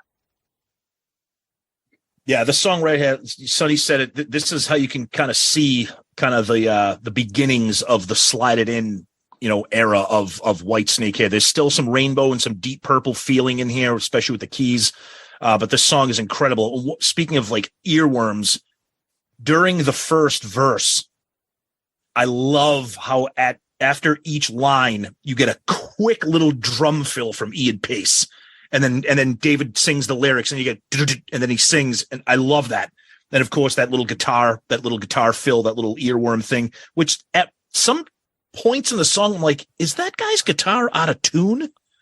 Because it sounds like it has like a weird tone to it, but obviously it's not. And then the solo, I love the solo. You can hear the keyboards underneath the solo. This is just a great song. If I can complain about one thing, it's that the drums and the bass are doing pretty much the exact same thing for the entire song. So it makes it bouncy. Exactly. It's like dun dun dun dun dun dun. Yeah, it's like, bouncy. Yeah. It's going like this. But the drum, but what the drums are doing and what David Coverdale himself is doing just carries the song. Great tune. Great song. Don't Break My Heart Again, written by David Coverdale. I love the intro, the Jon Lord organ. Ding, ding. Oh my God. It's got such a driving beat. It's almost like the song Maniac. Remember Maniac from fucking, I don't know, Flash? Michael Cimbello? Yeah, that's it. There's an analogy I never imagined. Yeah. That ding, the keyboard vibe. The bridge is awesome. And that little guitar accent, time and again, I sing you a song. Oh my God. The backing vocals are great. The lyrics are surprisingly pretty good. I love the lyrics that go, I know that even in a summer love, a little bit of rain must fall. And then he goes all the way down to, and they all keep being back to you. Fucking great. And then time and again I sing, and then the guitar accent comes out right into the fucking solo. This song always was the reason why Come and Get It stood out to me. When you play this the first time through, if you hear a song that usually, for me, I need a couple listens to before something comes out. And when I get those songs that stick out on the first listen, oh man, I fucking fall in love. And this one stood out to me more than it's so fucking melodic. And this is the type of music that I love, this hard rock, bluesy, melodic kind of stuff. And they really hit the nail on the head. Supposedly there's a little quick story of Marsden wanted to do a bunch of takes, and the producer, Martin Birch, was like, you're done. And he's like, no, a couple more, done. And he kept doing a couple more. Then he like comes back and listens and goes, fuck, you were right. Like, he's that good of a producer. He knows what he needs, doesn't fuck around, doesn't do 20 fucking 30 takes. And I think the guitar solo on this was top notch. The whole song is. Now, even more, they did a video for this, which compare that to like all the other Whitesnake videos, which they're known for in the 80s. This is a little bit different. So the set and like the stage that there is a performance video. It looks like Live in the Heart of the City. If you look at the cover, it looks like that. The lighting and with everything. The lights. Yeah. It does look like that. Ian Paice is just wholly unattractive man. He looks like an uglier version of the guy from that 70s show. I don't know what his name. He had the curly hair and stuff. Yep. That guy. He looks like him. And then you got stupid mustache, fucking Rick Keogh on the guitar. But the way that they're bopping around that you talked about, like the bass and the drums, it makes it fun. It makes you want to take a guitar and swing back and forth. The way the dual guitar attack is going, and they're all swinging to the song, and then Marsden's always singing all the backing vocals. It's just, I think, a fun looking video. Yeah, and we can't make fun of Ian Paice's hat, because John Bonham used to wear those all the time too. That must have been a 70s, like late 70s British drummer thing. Because there's pictures in concerts of Bonham wearing one of those bucket hats too, like a bozo. But the video is great. It's funny seeing like a baby-faced young Coverdale, but he looks incredible. How fucking cool does he look? He looks awesome. He looks like what? Yeah, the tie, the skinny body, long, tall frame, and he doesn't have the stupid fucking shoulder pads that he does in like Give Me All Your Love Tonight, and he doesn't have the puffed out hair. He just has brownish down here. So you're like, when you look at that, like, nah, he doesn't really look like Robert Plant or emulating him. And the way he's just like jumping, kind of moving his feet throughout the whole song, and the whole band is just swinging the guitars. And the other guy I wanted to say is Neil Murray. I think I know of like 3 or 4 videos that I've ever seen that he's in. Every video, he's always happy and smiling. And like a happy guy makes him so likable. He's always just like enjoying the music. I think he's the only one that could have continued in Whitesnake after when they did 87. None of the other guys could have. No way. Yeah, and the tie kind of gives you that a gentleman vibe. Yeah, right. That's a good point. Kinda gives you that. Yeah, and new age shit too, like Robert Palmer shit. You right? The problem with these early 80s performance videos is somebody tells them, do not move off your spot. Exactly. That's exactly Because right. these guys are bebopping, but they do not leave their spot. Nope. They tape that little X on the stage, stay right there. Yeah. Yep. But compare that to all the fucking like gimmicks that are going on in Still the Night, people licking their faces, flipping guitars back and out, pulling out bows, doing all sorts of shit, right? People licking faces. Right? It's one guy. All right, but you get what I mean. Like it's a great moment. Yeah, it's all so different. Instead of this video, you got a fucking fat fire hydrant, a fucking bucket head, a stupid mustache, and fucking idiots that don't look like they can move on stage. Gee, and we're wondering out loud why they didn't make it big in the U.S. Or they don't like us tagging them in the fucking on episodes. Yeah, Bernie, thanks for listening. We love you. You assholes. You do. All right. Let's get into the blues. Lonely days, lonely nights. And to me, this is the first song that sounds very Deep Purple, which means it's boring. The verses are boring. The chorus is not bad. The drum accent start and stop helps a little. The little guitar licks help. But the song just kind of plods. And then you kind of get this bluesy solo. It works, but the song is just meh. And Coverdale selling Lonely's kind of meh. And I don't like that much Purple. That's just all there is to it. And all I could hear is Deep Purple, and I couldn't stop hearing it. Do you like the song In the Heart of the City? Ain't No Love? Nope. That is Whitesnake's Psycho Circus. You're going to fucking like this song, no matter what you guys complain about, we're fucking playing it. I've never understood the amount of fucking attention that David Coverdale gives that song. It's fucking over the top. And this is in that same vein. I think I know what you're talking about, right? Yeah. So Tommy, it just didn't work for me. Yeah, it didn't work for me either. It was if it wasn't for Coverdale, I don't even know if I'd get through it. Coverdale carries it because I just love his voice. The repetition of the title of the song, and I know that's a big thing. They say "lonely days, lonely nights" maybe 6 billion times at the end of this song. I get it, and it is. I am on record. I like some Rainbow. I do not like any Deep Purple. And you're right. This is not enough Whitesnake here. Too much Deep Purple. The background vocals are horrendous. When the guys jump in singing "Lonely Days," I'm like, this is British shit right here. This is not Whitesnake. And if Coverdale wasn't here, the song would be really, really bad. But again, I love Coverdale, so I can tolerate it because I like listening to him. But kind of a tough listen for me with this song. Lonely Days, Lonely Nights. This is a Coverdale written song. Hence, it's a very bluesy song. On this one is Mick Moody, who plays the solo on this. It's a blues song. I'm not, some blues songs work. Sometimes they don't. Even since I've been loving you, like for me and some other blues songs by Zeppelin and other bands, it's just sometimes you can feel it, and then other times you're like, is the song over? And thankfully, I will say this. It's only 4 minutes and 16 seconds. These type of songs, unfortunately, sometimes go on for about 7 or 8 minutes. So I'll give them credit in that sense that they brought it down. And, how many people have put in lyrics that the bottle's their only friend? Yeah, I love that. And how many musicians, a woman and whiskey are my only friends? Yep. Oh, my God.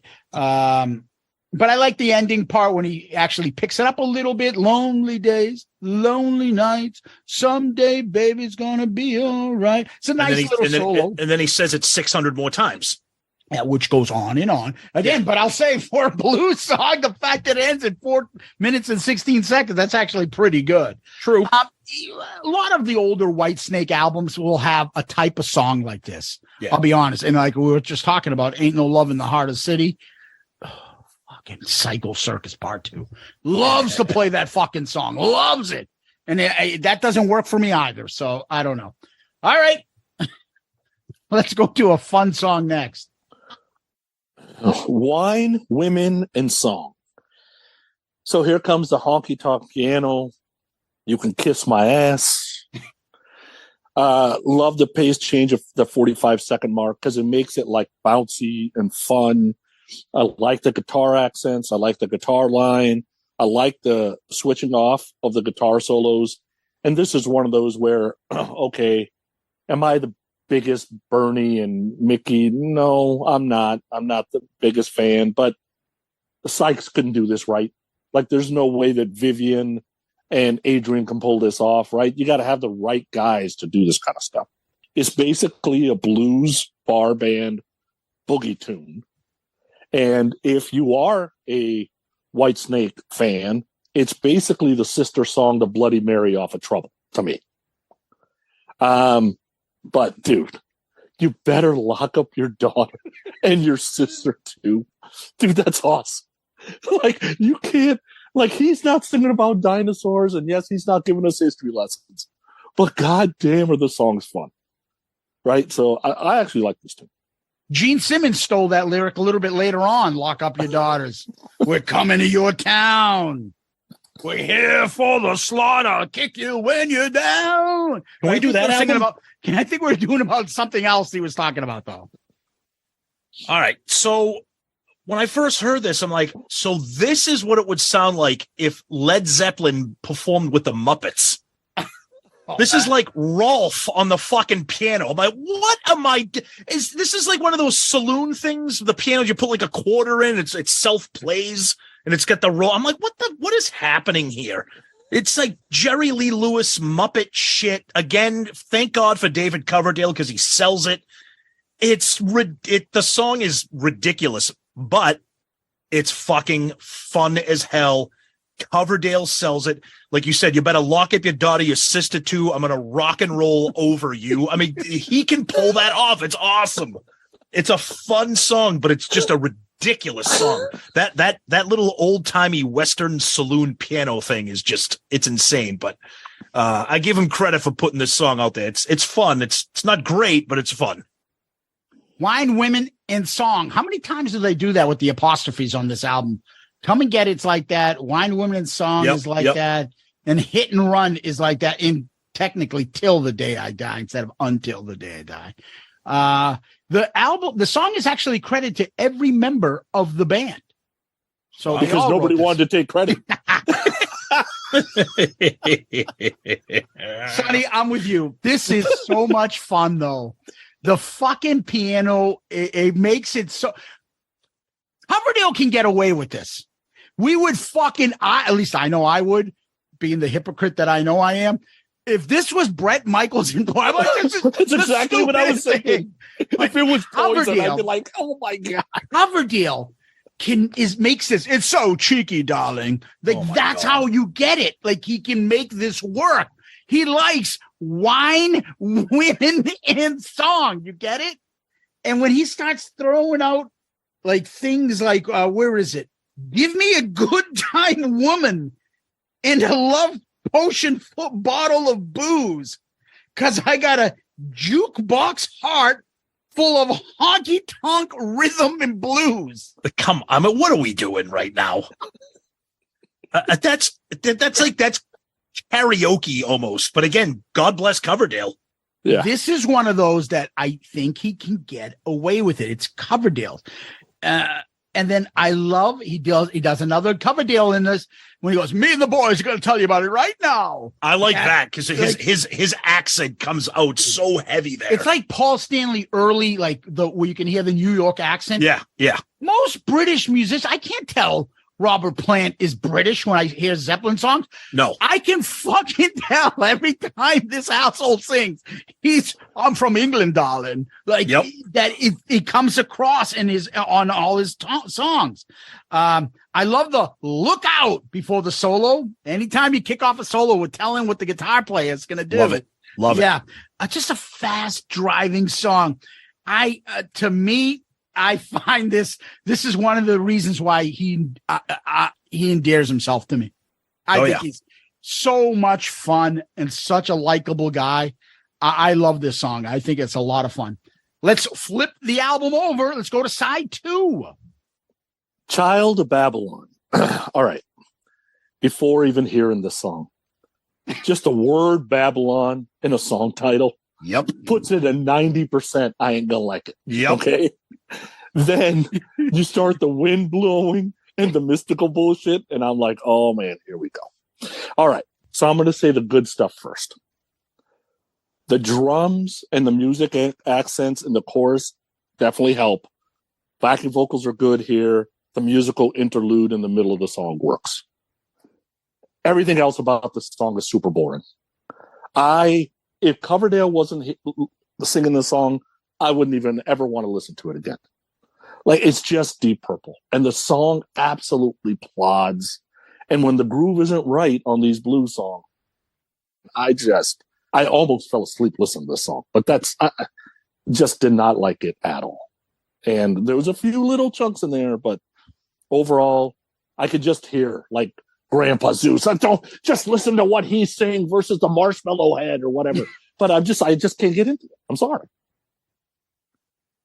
Yeah, it's this is another song where, I mean, it's a nice follow up to Fozzie Bear or fucking the Muppets, but this has a little bit more slided in feel to it. I think it's a nice follow up from Wine, Women, and Song, because I hate to use this word, but it's a little bit more of a sophisticated song, not just lyrically, but I think the whole construct of the composition of the music and everything. It's got a nice groove to it, but to me, we're halfway through the album, and I'm starting to think that this band can only do like one or two things, and I'm like, okay, where have I heard this already? Am I going to hear this again? I don't mind it though. I think it's a decent song. Child of Babylon, written by Ronnie James Dio. Oh, I'm sorry. No, he didn't write this. Yeah. But you would think he did with that fucking title. David Coverdale and Bernie Marsden. The slow build up like nobody's fool with the wind and shit blowing in. I thought I was going to hear that, but maybe this might ring a bell to Tom. I got a feeling when the lyrics and the vocals start coming to Tom, I hear In the Light. Physical. Okay. Well, yeah, because of the way the intro. Yeah. Okay. And then the key, whatever that ding, yep. And and in the light, the vocals and stuff. Okay. I see that. Yeah. So the lyrics, I just settle down. That's what I have written. Seriously, settle down. What the fuck is a child of Babylon? Dude, the whole world didn't just shatter. And the way he's so over the top dramatic of this child. Oh, my father said this. My mother's, look who's a the earth is going to shake into its core because the child of Babylon was born. Right? Just think about the fucking phrases that he uses. Lord have mercy on a wayward son. The child of Babylon. And here's another thing. The way he pronounces Babylon sounds like Seinfeld saying, Babu! Babylon. I'm a child of Babylon. Like, Babu, no! Just little things like that. I'm like, the wheels are in motion. Wheels are in motion. Betty Batman Jetty. I like the double vocals, the doubled up vocals on the bridge part. The drums are really good.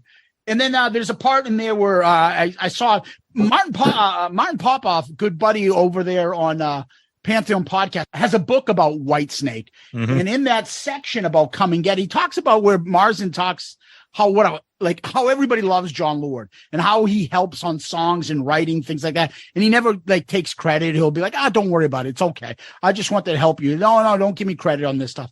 And there's a nice little segment where he talks specifically about this and how much Jon Lord helps him come up with some stuff and that he's a real class guy and all that stuff. So anyways, I found that interesting. Let's go to the next track. Would I lie to you? All right. So at least this one's more upbeat. Love the harmonizing vocal in the verses, simple chorus. Love the start-stop of the guitar riff and the music.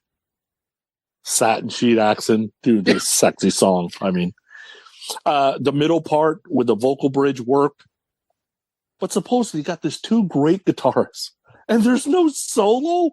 Like, give them 30 seconds. Right? Like, and this song could have used it. Because I think it's a good song anyway. It would be that much better. And then I love it when this happens, and I know you guys love it too. The end of the second chorus, instead of would, he says should. Right? I love that. Yep. And, just to get in your pants, right? So it's David understands the persona that he plays. I don't even know if it's a persona, honestly. I think it's just his personality, but he plays it and he doesn't overplay it. It's just so perfect. I don't even know how to explain it really, because he kind of found something that worked for him, and it worked for him for years and years and years and years, no matter how old he got. How is that possible? So this song, I mentioned it previously on Child of Babylon. This is a good song. I enjoy it because it's got that swagger, that blues groove. Again, Coverdale carrying the torch for it. But we're getting into the territory again, and this happens again, where I'm like, isn't this kind of Come and Get It part 2? Like, it's that the drums are like, nothing else is playing, and you get like a little riff and a keyboard thing. And I mean, again, I like it. That's the style. But kind of like on Lonely Days, I think he said, "Would I lie to you?" maybe 500 million times at the end of the song. I'm like, I get it. I know, no, David, you're never going to lie to me. I get it. You've told me. I like it though. It's got that groove, and they nail it. They do it. They do what they do. They do it well. Would I Lie to You, written by David Coverdale, the two guitarists, Mick Moody and Bernie Marsden. I just like the fact that when you hear the title, right? Would I Lie to You?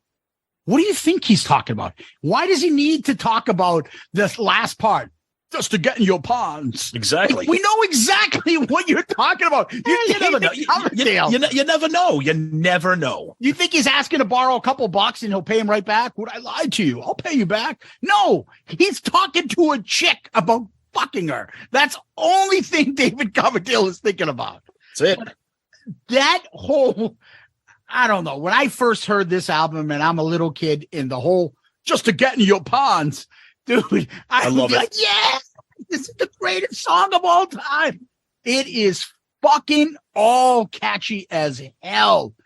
Oh my God, it works. And you're absolutely right. It's just a better version of Come and Get It.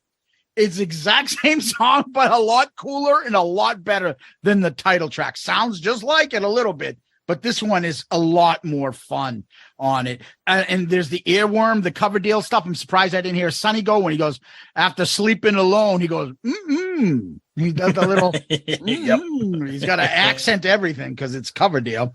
Or the spoken word, oh, is that what you want? Dan, would I? The catchy chord. You know what I think of too?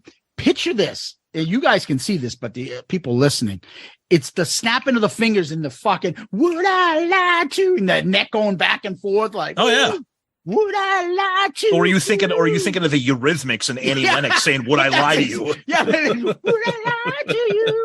Would I say something that wasn't true? Exactly. Now tell me, baby, would I lie to you? Yeah, there's no solo on this, which, it's disappointing, but the last just to get your pawns, and he goes, I think so. It's like he's like his own stand-up comedian. He's like telling himself his own punchlines. Like he's Quagmire. He's saying exactly out loud, and the girl's like passed out on the floor. I think so. Giggity. And there's a video for this one. Who wants to take it first? Yeah, so it's basically the same shoot, a little bit of a wardrobe change. But what I noticed in this video is they did more close-ups of Dave's face, and he's got a lot of the facial expressions and the sexual innuendos. He's got that kind of going on in the video, which is kind of cool. So it really showed like David's energy, Everybody else seemed the same except for the stupid bucket hat. But besides that, everybody else was the same. But David was sold better in that video. Yeah, because I think the video is him singing like "Would I Lie to You?" So having the camera on him, it's like he's talking to the camera. So I think it's gonna be right. It's a similar performance. He does that over dramatic pronunciation when he sings in videos. Yeah. That it looks like he's taking a shit. He looks like he's in pain when he's singing. So you look at it, he like Eddie Vedder used to do that in his early videos. You'd see even you're like, wow, look how fucking intense he is. Yep. Singing like he's like pouring his heart out or something. Coverdale seems like, oh, but he's talking about getting pussy, like, oh, I'm in pain. I need you, baby. Come on, darling. Would I lie to you to get to your pawns? Oh, it's just fucking Coverdale. Yeah, and the bucket hat comes out on this fucking video with Ian Paice. Come on, stop bashing the drummer. And then the two guitars and the basses, everybody's bebopping along. They do. Come on, Sonny. What's the matter with the bucket hat? Come on, man. Sell it. For everybody who can't see me right now, which is everybody can't see me, I have my Kiss Cruise bucket hat on in defense of bald bucket hat drummer guys everywhere. I just even though I'm not a drummer. Picture like dads at a fucking T-ball game wearing a bucket hat. That's exactly right. That's right. Maybe Ian Paice had a look at this goof. Who the fuck is this moron? Hey, I'm Ian Paice, motherfucker. I got fucking sideburns that touch my nose and my chin. Hey, he doesn't care. One of the great drummers of all time. Oh, I agree with you there. Yep. All right, let's go, girl. So great groove to the music again. Has a little bit of funk, which I love that. Got the bass is thumping a little bit more. This is probably the closest you get to Coverdale rapping, right? Because he's talking and kind of rapping at the same time. The accents and the music and the chorus are great. The actual chorus melody, I'm not in love with. I like the verse melodies a little bit better. The Shake My Tail for You. Okay, you can get away with that today. Pretty Little Crazy White Girl. I don't know if you can get away with that today. Right? I'm kind of glad this is not the first Whitesnake song I ever heard, because it would maybe disappoint me, but then I don't know. There's something about this song. There's stuff about this song I like because of the funk and stuff, but then the girl, like, come on, dude, really? So it's a hit and miss for me. Yeah, the groove is cool. The funk, it is kind of like Coverdale's version of kind of like, rap talking kind of thing. Yeah. But arguably maybe the most ridiculous chorus in the history of Album Review Crew. I mean, and that includes Poison's Look What the Cat Dragged In. This is just, when I first heard this, I'm like, Pretty Little Crazy White Girl. And then like you said, girl, you can't try to turn this into like some song. You just said Pretty Little Crazy White Girl, like just ridiculous. But again, like I've said every song, it's Coverdale. He sells it and you buy it, and that's why he's so amazing. But the song is a little bit just what are we doing here? Girl, written by David Coverdale, Bernie Marsden, and Neil Murray. So Neil Murray brought this in, and you could tell that the bassist probably brought this because I got that fucking funky guitar, the bass riff. I think that's really cool. The Pretty Little Crazy White Girl. Is it because of the other fucking white girl, whatever fucking song? Do you think that's why then? Like, I mean, it would make sense to be the title instead of Girl. So what do you think the discussion was about changing the title to just Girl? I think they didn't want White Girl in the title of the song. I don't think they wanted exactly that. I don't think they wanted that printed on the album. You play that funky music, White Boys. And I think that girl, that's supposed to be the chorus, I think. Maybe. Girl, right? Maybe. So that's the song. Yeah. Somewhere I thought I saw that it was saying like that he wrote that about his daughter. Oh, Now, wow. Okay. That's why, like, they make him get on his floor and shake his tail for him. He'll do whatever he can to help out, like entertain his kid or something. Interesting. I Okay. don't know. But then again, it's Coverdale. So then you see, baby, I really give it to you every day. Yeah. I hope he's not singing about his daughter Or a little girl. or a little girl. That's what I wrote. Pretty I little hope this crazy. isn't- Like, yeah. Who's he singing about? Pretty little crazy white girl. Who is it? Hello, my little white girl daughter. Yeah, exactly. What the hell, dude? Yeah, this one is it's got a nice funky little rhythm. And again, if Poison did this song, how bad would we be laughing if Bret Michaels had a song? Pretty little crazy white girl. See, I'm just happy that we never miss an opportunity to throw Poison up against the wall during our ARC episodes. All right. Let's see if Coverdale cleans it up and gets asexual in the next track. Hit and run. All right. So what works for me? The guitar riff, the music, the verses, the pre-chorus, the bridge, all work for me. The chorus hook is not good. And saying hit and run, even though Coverdale says it several different ways, saying it 83 times in a row does not help. And then you got the, if you're going to die, if you're going to die. Dude, that's in my head now. You love that. From about an Song hour is ago. horrendous. That song's not bad. So the song's okay, but the hook is so bad that I'm just like, you know what? The song's just overall meh for me. Let me ask you, Sonny. Why weren't you guys saying the same thing when we did Slide It In? What do you think how many times does he say guilty of love in other tracks? I mean, it's a Whitesnake thing. He fucking does this all the time. I can answer that too. I will count it.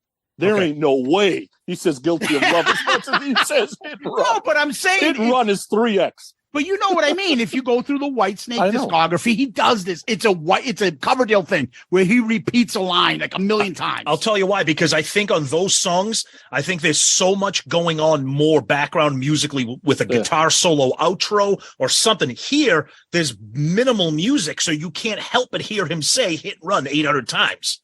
Yeah. You know what I mean? And even in Guilty of Love, right? He would say it over and over, but every once in a while he goes, I'm guilty. Right? So he's adding stuff here and there to not make it repeat over and over. The blues bar band go-to is a line that goes over and over and over and over. Dude, he just wants a little hit and run. What's wrong with that? I just didn't know he needed 83 times. So fucking horny. So now, I like this one. It kind of has a similar vibe to Come and Get It. It's got that groove. It's got a talk box solo. I mean, how can you not fucking? That's awesome. It's got a drum. It's got the drums break down. There's a little groove that goes into the solo. I actually like what's going on in the background. What the guitars are doing in the background during each verse. And then I actually like the chorus kind of vibe. I think this song actually kind of stands out a little. There's a little bit of something different. Like I said, you get the talk box, you get the drum breakdown, you get the solo. There's something a little bit different. This is very Zeppelin-y to me here. This one. Okay, so you said Zeppelin, and then you did that guitar thing. How did the guitar thing go? Did that not bring it on home? Kind of. Yeah, that's what I got.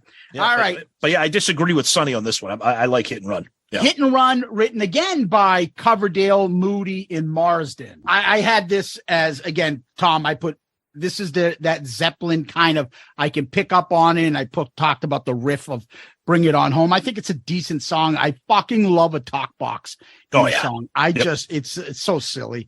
But this whole Hit and Run, the whole song is about that he just wants to fuck women and leave. That's it.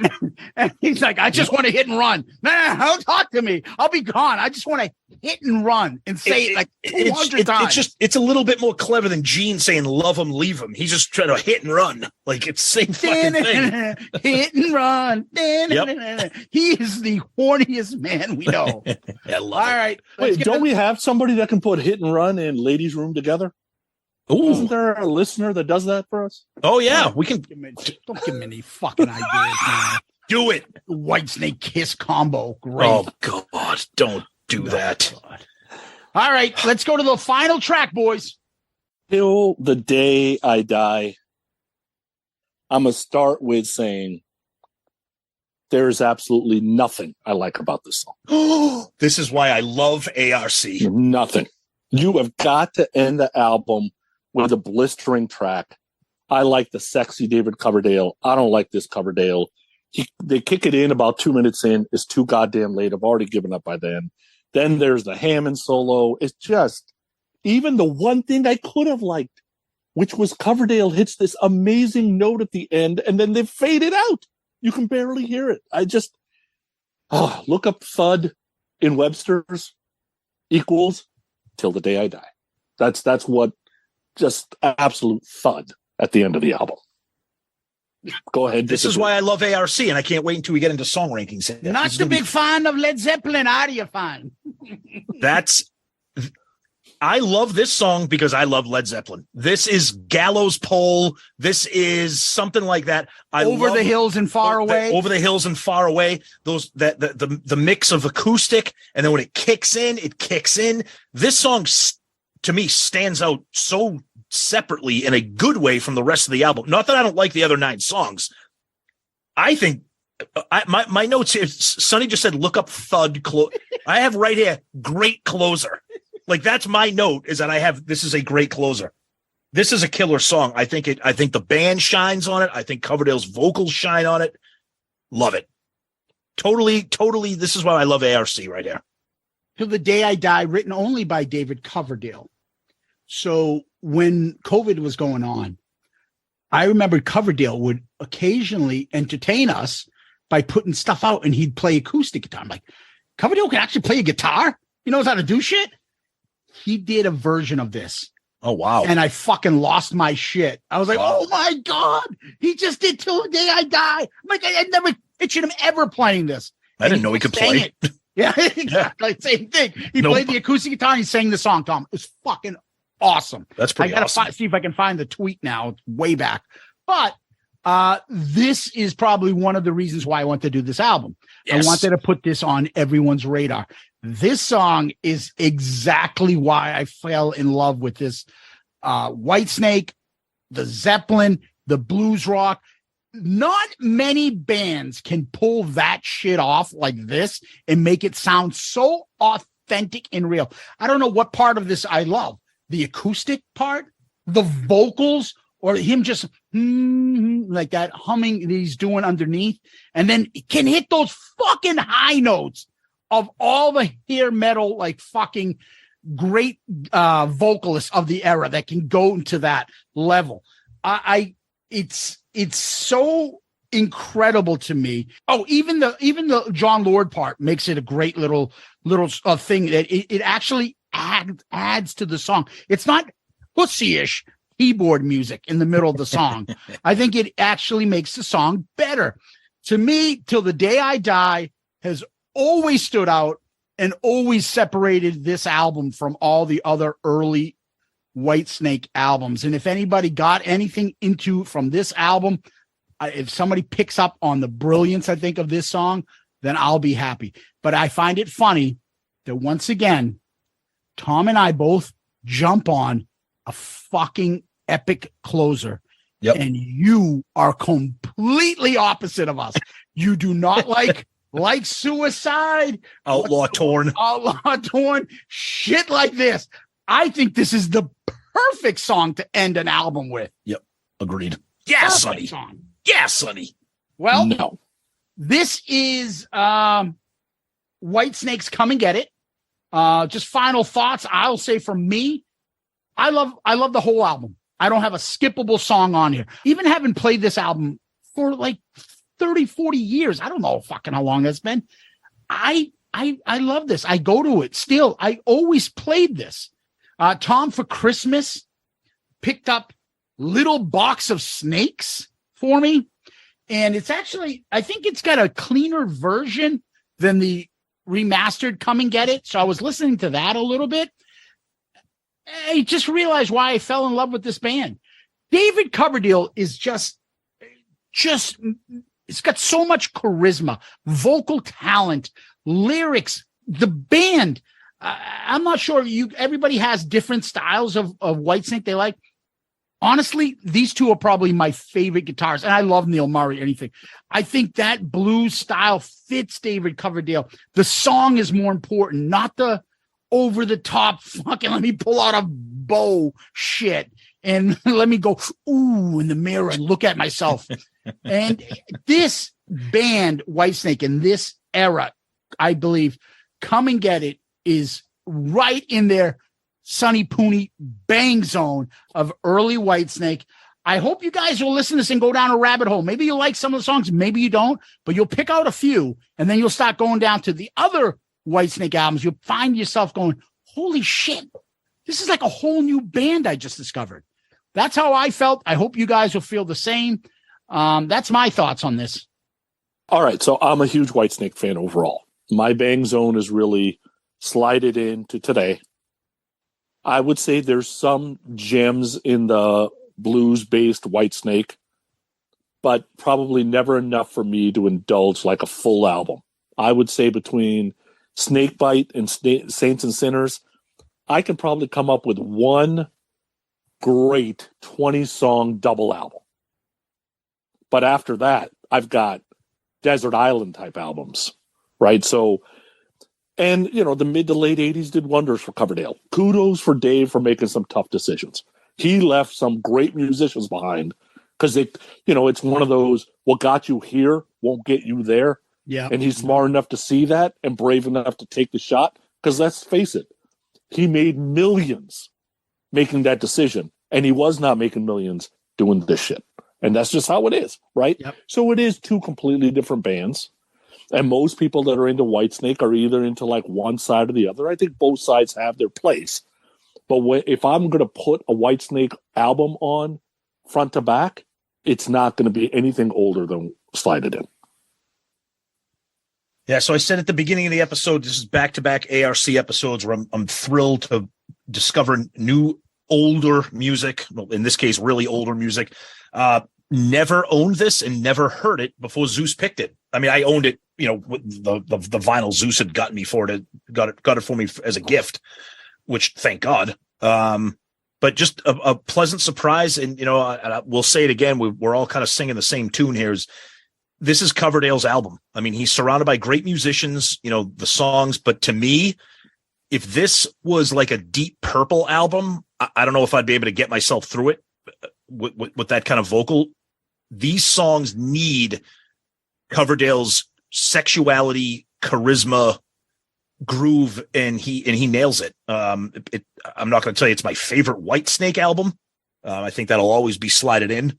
But this is a great album. It's a lot of even, and like Zeus said, there's no skips there. There are songs I like more than others, like with any album, but there's nothing where I'm like, oh God, like I can't listen to this. Even the Muppet song is fun enough to listen to, but it's a fun album. It's a good album. All right. What we do next is we start going down the tracks. 10 songs. My album. I'll go first. You guys ready? Yep. Number 10, Lonely Days, Lonely Nights.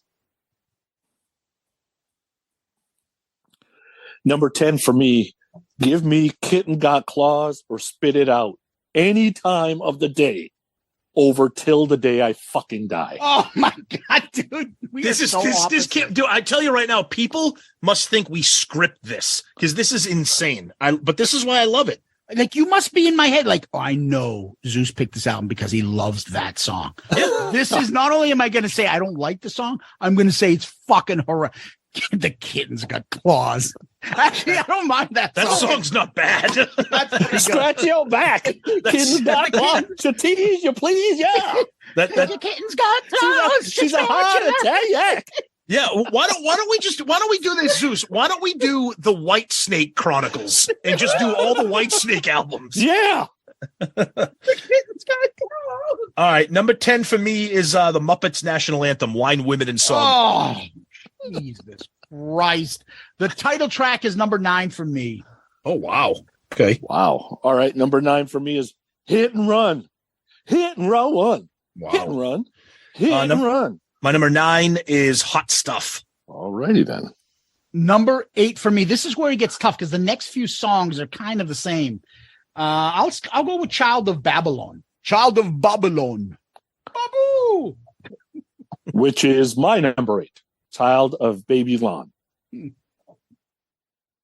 All right, now I'll do, it's not Lazy Days and Crazy Nights by Tesla. It's Lonely Day, Lonely Nights at number 8. All right, number 7 for me. It's between 2 songs. I've got to, actually 3 songs. So I've got to figure out which one is worse. I'm going to go with Hit and Run.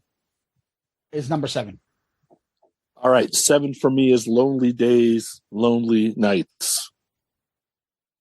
7 for me is Child of Babylon. Number 6 for me is Girl. Earl, because that is my number 6. That's also my number 6. Why don't you just tell us the name of your number 6 song? Number 5 for me. I walk the streets at midnight looking for a little hot stuff. Oh my God Almighty. Number 5 for me is Come and Get It. My number 5 is Would I Lie to You? You got to finish that last part then. I'm asking you, baby, would I lie to you? I thought you were going to do the just to get in your palms. Oh, no. I got to do the Eurythmics part. And then Annie Lennox jumps in just to get in your pants. Just to get in her pants and pull her cock out. Number 4. People tell me it's wrong, but at number 4, I put Wine Woman in Song. Oh, boy. And that is my number 4. My number 4 is the title track, Come and Get It. Number 3, Just to Get in Both of Your Pants. Oh, boy. Number 3 for me is Hot Stuff. You just can't get enough, Sonny. Hot Stuff. Number 3, I'm the only one who likes this one, Hit and Run, number 3. That's not bad. Number 2 is like these 2 songs I think are just separate themselves, and that's Don't Break My Heart Again. Number 2 for me is Would I Lie to You? Oh, boy. Number 2 for me is also Don't Break My Heart. And I'm dying right now that me and Zeus is number 1. Of course it is. I love it. I love it. Till the Day I Die is probably, I don't know, top 5, top 3, top Whitesnake song of all time. Fucking love it. Till the Day I Die would be the best Britney Fox song there was. Oh, come on. Britney Fox. Would it be the best Britney Spears song? No. Okay. My number 1 was Don't Break My Heart Again. Great. Okay. Like my number 1 before. My number 1, Till the Day I Die. And I want some of our Crack Squad listeners out there. When was the last time? I know it had to have happened. Maybe you guys know off the top of your head where Zeus and I's number 1 song was Sonny's last song. This has happened before. Hasn't it? I thought so. Yeah. It seems familiar. I know sure it is. He's all proud. Oh, yeah, of course it is. I'm sure it has. Yeah, I'm sure it has. All right. So collectively, number 4 was Hot Stuff. Number 3 was Till the Day I Die. Number 4 was Would I Lie to You? And number 1 was Don't Break My Heart Again. Dude, how do you take such a brilliant song and it's all the way down to number 3 because of you? Wait till the votes come in. It'll be dead last. Oh, God. That's because people don't mean. Actually, I don't know. Because people don't know any of these songs. So maybe if they listen, who knows? These aren't. Don't Break My Heart Again will win. Until the Day I Die will lose. Lose in what sense? Last place? Dead last. Dead last. Here come the burner accounts. Yep. Dead last. But anyways, these won't have a lot of votes on it. Most of these ones that aren't like big album sellers, same thing. So, all right, let's go to album covers now. Tom, you want to read your top 5? Yeah, so for everybody, if you want to check out all the ARC episodes, all the albums we've done, you can visit our website, shoutitoutloudcast.com, and click on the album review crew link. There's all the albums. So as far as covers go, my top 5 covers are number 5, Highway to Hell, number 4, Moving Pictures, number 3, The Guy on Fire for Rage Against the Machine, number 2, Blizzard of Oz, and number 1, beep, beep, Purple Rain. I love this cover. I am going to throw it in at number 8 behind Appetite for Destruction and above Black Tiger. All right, I'll go. My top 5, slide it in. Peace of Mind, Appetite, Blizzard, and Hotel California. I think this belongs at number 7, just underneath Highway to Hell. And the reason I'm putting Highway to Hell is the fucking devil horns. It's such an iconic thing because it's a fun picture of the band, and then the horns of the little thing. I just think that's legendary. Yep. So I think this is slightly better than Pyromania. All right, for me, top 5 so far right now. Number 5 is Purple Rain. 4 is Moving Pictures. 3 is Homie on Fire with Rage Against the Machine. 2 is Slide It In, and 1 is Peace of Mind. I love this album cover. It's hard to beat Eddie, and I'm a Breastises guy, so I'm going to go with number 3 because it's better than a guy lit on fire. That's for damn sure. Wow. Okay. Nice. So yeah, number 3 is for me. Okay. Cool. Wow. So let's go to overall album. Yes. Tom, you go first. Okay. So album rankings overall, my number 5 is 10. Number 4, Rage Against the Machine. Number 3, Shout at the Devil. Number 2, Purple Rain. And number 1, Moving Pictures. I like this album. It suffers because I don't have a lot of history with it. I do like it. I'm going to put it at number 19. It's going to go below Yngwie Odyssey and above Hailstorm. So it's going to be at number 19 for me. All right. So for me, I have 5. I have Appetite, then Pyromania, Blizzard of Oz, Hotel California, Automatic for the People. Do I like this better than Slide It In? Do I like it better than Down to Earth or Once Bitten? I'm going to put this at number 19, underneath Down to Earth and above Night Songs. So same as you, Tom, 19. Yep. All right, my top 5, Appetite, 5, 4, Slide It In, 3, Hailstorm, 2, Purple Rain, 1, Black Tiger. I have a ton of history with this. I'm actually going to put it at number 18, below Bon Jovi, above Slave to the Grind.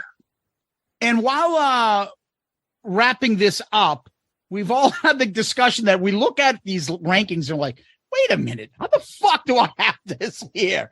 And it'll change everything. But because you look at one album, you're like, okay, I think this is better than this, so I can put it here. And then you look below and you're like, how the fuck do I have that album down that low? This happens all the time. Yeah, Yeah. because what happens is, so we've been doing this for a couple years now.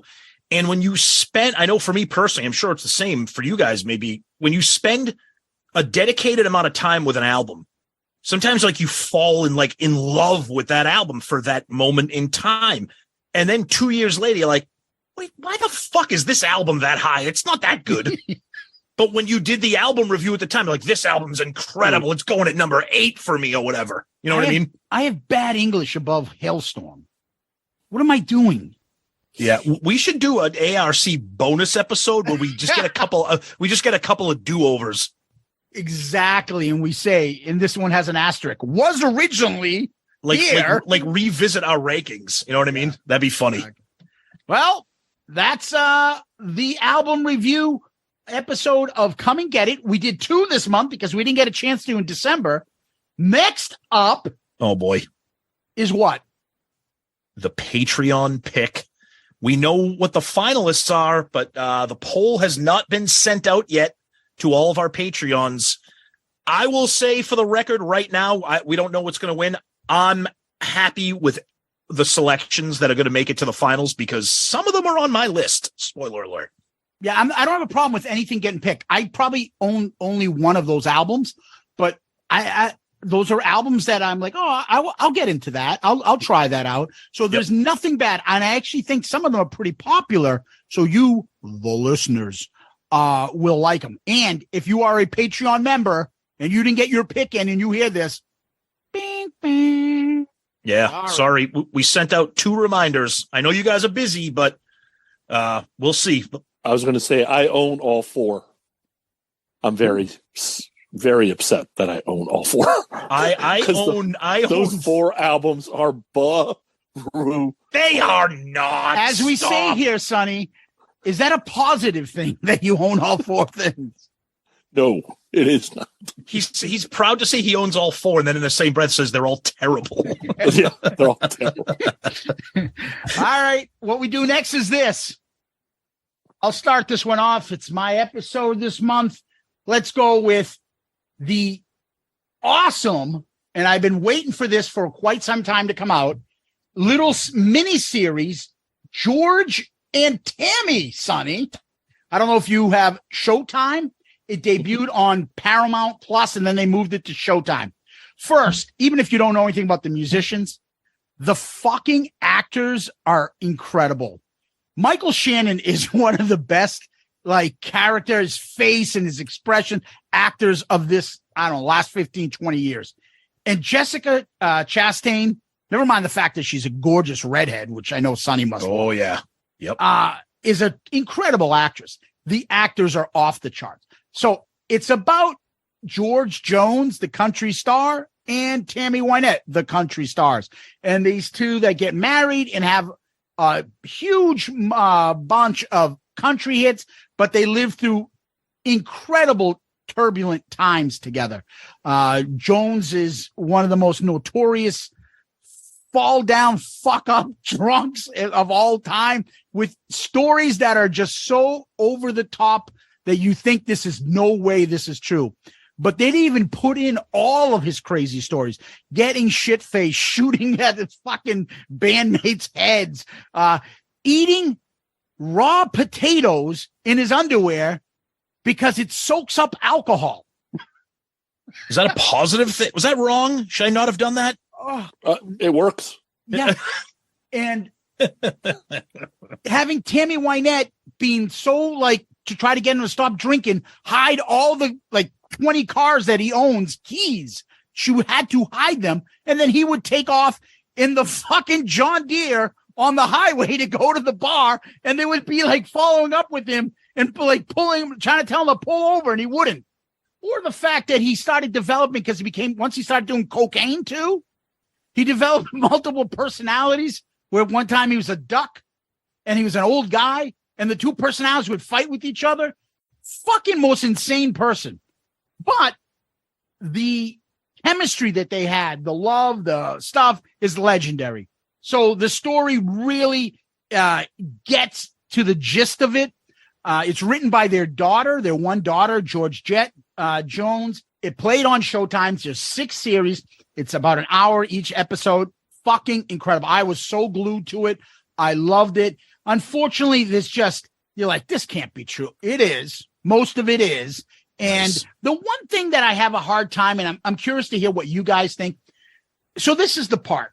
Tammy Wynette is sometimes considered having the most beautiful country voice of all time. Hitting those notes on Stand By Your Man is just still fucking legendary. Give me goosebumps when I listen to it. George Jones is known for his fucking incredible vocals. He's the greatest country singer of all time, blah, blah, blah, blah. The actors sing the songs. Now, I know that in Walk the Line, what's his name? The actor Joaquin Phoenix and I think Reese Witherspoon sang the song. I know that in Ray, Jamie Foxx, who is an actual singer, sang his songs. They sang all the songs. I'll give them credit. They're not terrible songs, the way they sing in them, but you minimize why they're so loved. Like, they're both fuck ups, and their fans adore them. They adore them because they're fucking incredible singers. But you can't display that when you have those guys singing. Like, whew, oh, he did okay. Like, then why the fuck are people going crazy about them?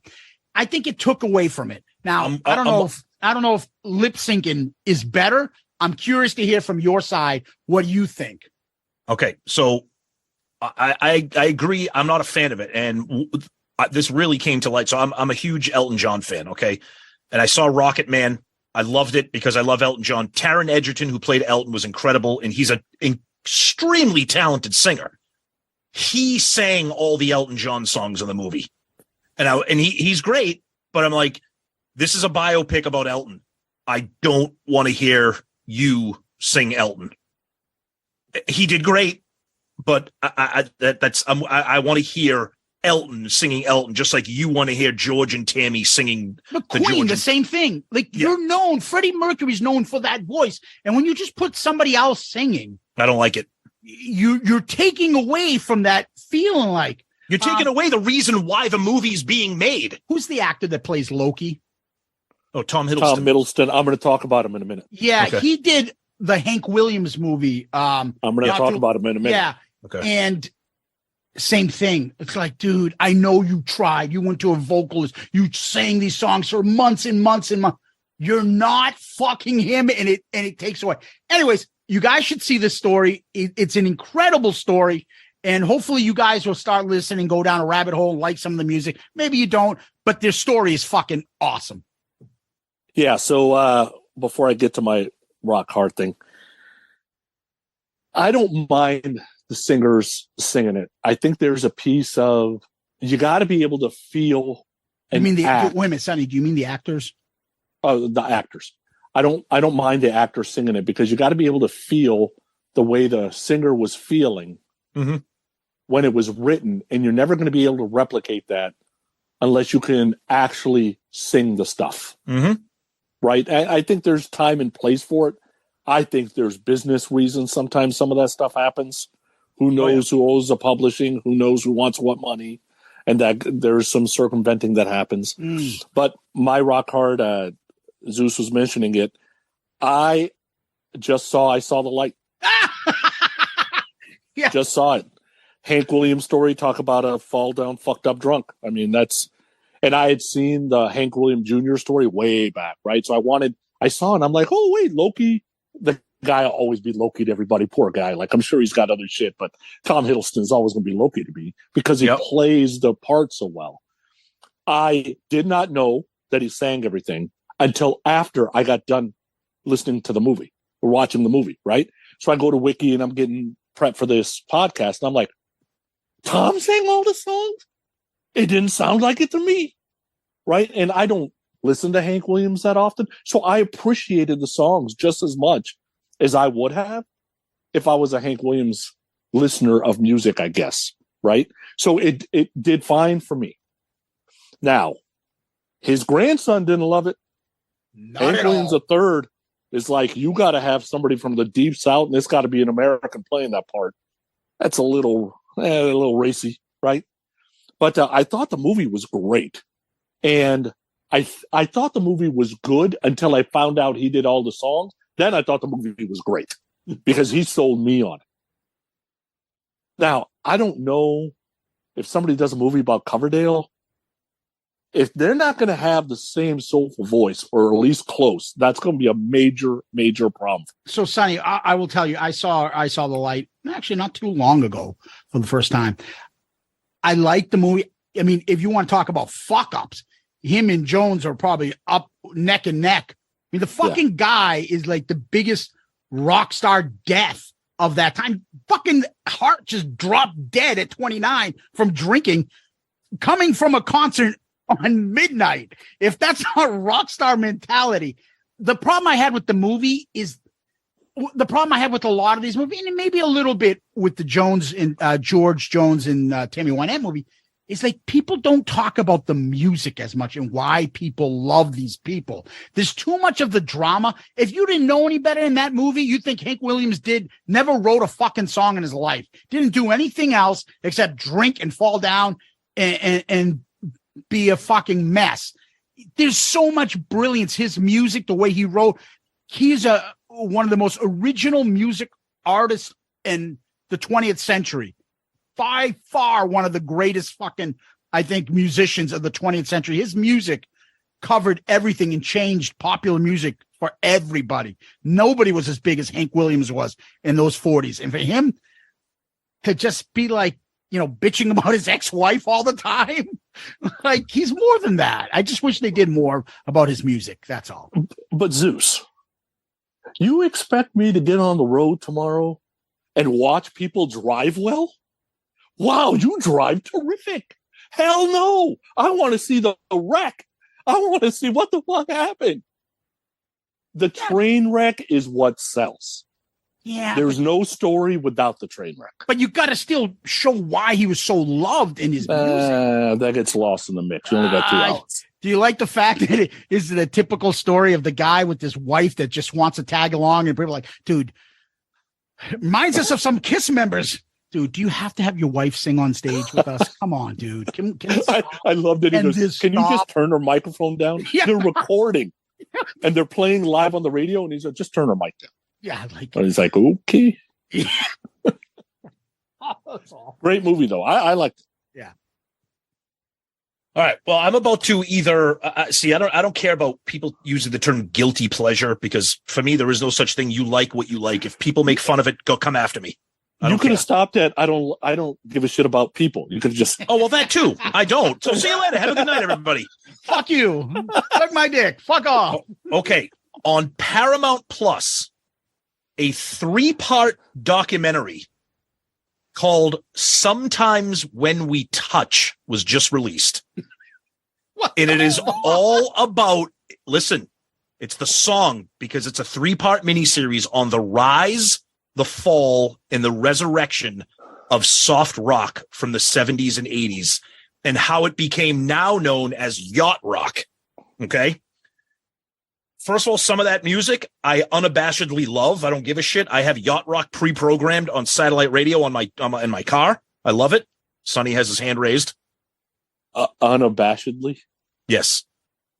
That means, it's another polysyllabic word. You're smart. You know what it means. Look it up. Your wife is smart. Have her help you. So it's amazing because, first of all, hearing the story about this music, and you forget like how popular it was. I remember my mom used to listen to all of it, and then how it died. And then it was resurrected back to, like, you have the Yacht Rock channel. They have like Yacht Rock cruises. They have these concerts now, and it's like a kitschy thing. And they have amazing interviews, and they have interviews with guys, and they talk about how their careers just went down the tubes. Like, there's a hilarious interview. Well, it's actually not supposed to be hilarious, but there's an interview with Christopher Cross, who was like on top of the world, winning Grammy Awards, winning Academy Awards. And then MTV came about, and they interviewed him. He's like, yeah, MTV didn't want to see my face. They maybe wanted to hear my voice, but they didn't want to see me. They have the guys from Air Supply, who, by the way, look like 2 old ladies from the Golden Girls. Same thing. They're like, people loved our music. Nobody wanted to see our faces. Mm-hmm. So the combination of MTV and obviously the massive change in music just killed it. Then it came back, and they cited, there was a whole section in part 3 about how the resurrection of this soft rock, yacht rock, and they cited hip hop and sampling, and they used Warren G's song Regulate, because that samples Michael McDonald. I keep forgetting. And even they interview Michael McDonald, and he's like, hey, if that's what it takes to get people to be like, hey, what's that? That's a cool beat. And then start listening to Michael McDonald music, so be it. And then they started using other examples of hip hop artists from the 90s that took all these songs that were cheesy and corny, but kind of had cool beats. They look at Steely Dan, how De La Soul sampled Steely Dan. It's really, really interesting, especially if you just to learn about like a weird kind of subculture about this music genre. It was great. You know why I know that's funny? Because what is that line from? 40-Year Virgin. Remember when they're all like selling stuff? And Michael McDonald's music's in the background. They're all like, I want to fucking blow my brains out with this shit. Yeah, Paul Rudd's like, Paul, if I hear Yamo be there one more time, I'm going to Yamo burn this fucking place down. Exactly. I love that song. Yeah. Yep. But that's the point. Like, it got to the point where everybody fucking hated it, like disco. Yep. And it got this unfortunately bad rap. However, I'm always curious. When I hear yacht rock, I don't know what fits in that. I hear Air Supply and Christopher Cross. I can kind of get what you mean there. Yeah. But I always thought yacht rock meant like bands that were somewhat rock, but did like soft rock ballads. But that's Survivor, Chicago, REO Speedwagon type ballads. No, one more step down to pop. Exactly. Gotcha. Yep. If you guys have Paramount Plus, and if you don't have Paramount Plus, you can get all these free trials and shit. And I just did. That's why I watched George and Tammy. Yeah, it's really interesting. And just I'll wrap up after this. But they do like a really, really sad interview with, if everybody remembers, Captain and Tennille and how huge they were. Yeah. They do like a really sad interview with Toni Tennille about her like relationship with the Captain, and like how it was really interesting about how these songs were made, how these bands became popular, how they didn't know what to do when they became popular, and then they didn't know what to do when their careers were over. Okay, flash forward 10 more years when hair metal is big, and then flash forward how 10 years from that, they're all like, MTV started doing Where Are They Now? And it was almost in the same decade. How they were laughing stocks. Yep. And they were like fucking painters and fucking putting up billboard signs instead of being rock stars. It happens to all of them.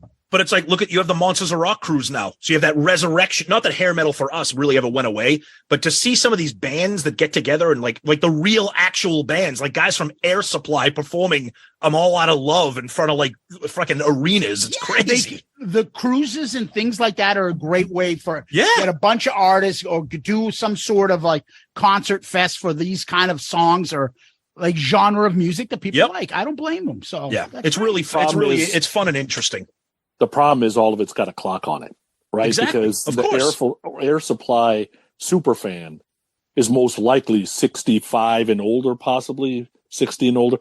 All of it's got a clock, right? And you can charge all you want now because they have disposable income. Get it now. But that clock is supposed to click. And if you do like it now, if you're younger, you're liking it out of like the kitschy nostalgia of it. You know what I mean? Which is why even they had executives from Sirius XM, and they were saying, we used to have Yacht Rock. It was like a limited time channel, and when we pulled it, they were actually getting like feedback. Like it's back now. It's a full time channel on satellite radio, but it's fun. It's fun to check out. It's only three parts, 1 hour each. It's fun. Cool. Sonny, where can we find you, brother? I'm easy. growinguprock.com, PRC every Sunday night, although we did Friday night this week because of the playoff games, or Twitter. Those are the best places to catch me. Tom? And for us, so if this is your first time listening to us, we are Shouted Out Loudcast. We do all Kiss-related episodes every Saturday. And then once a month, we do these album review crew episodes with Sonny. We dropped 2 this month because we missed out on December. But you can check us out at our website, shoutitoutloudcast.com. You can see links for all of our episodes from all the different podcasts and sidecasts that we have, all of our social media links and email, which is shoutitoutloudcast@gmail.com, Twitter, Facebook, Instagram, YouTube, TikTok, all that good stuff. So please check us out. Yeah, you can always DM us on Facebook, Twitter, Instagram. Make sure you check out the website, as Tom is saying. That's where you can see the rankings, make your comments, put your picks in, get involved with the show. It's always a big help, and we really appreciate it. So, that being said, let's go to famous last words. I need a woman to set me free.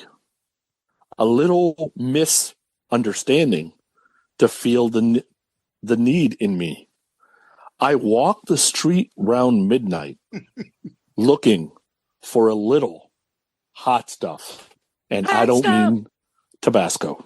Nice. I want to be the master of my destiny. And domain. Exactly. In my domain. I never want to crawl and beg for no sympathy. When everything I have is yours, and all I ask of you is give me love till the day I die. Good Lord. Brutal.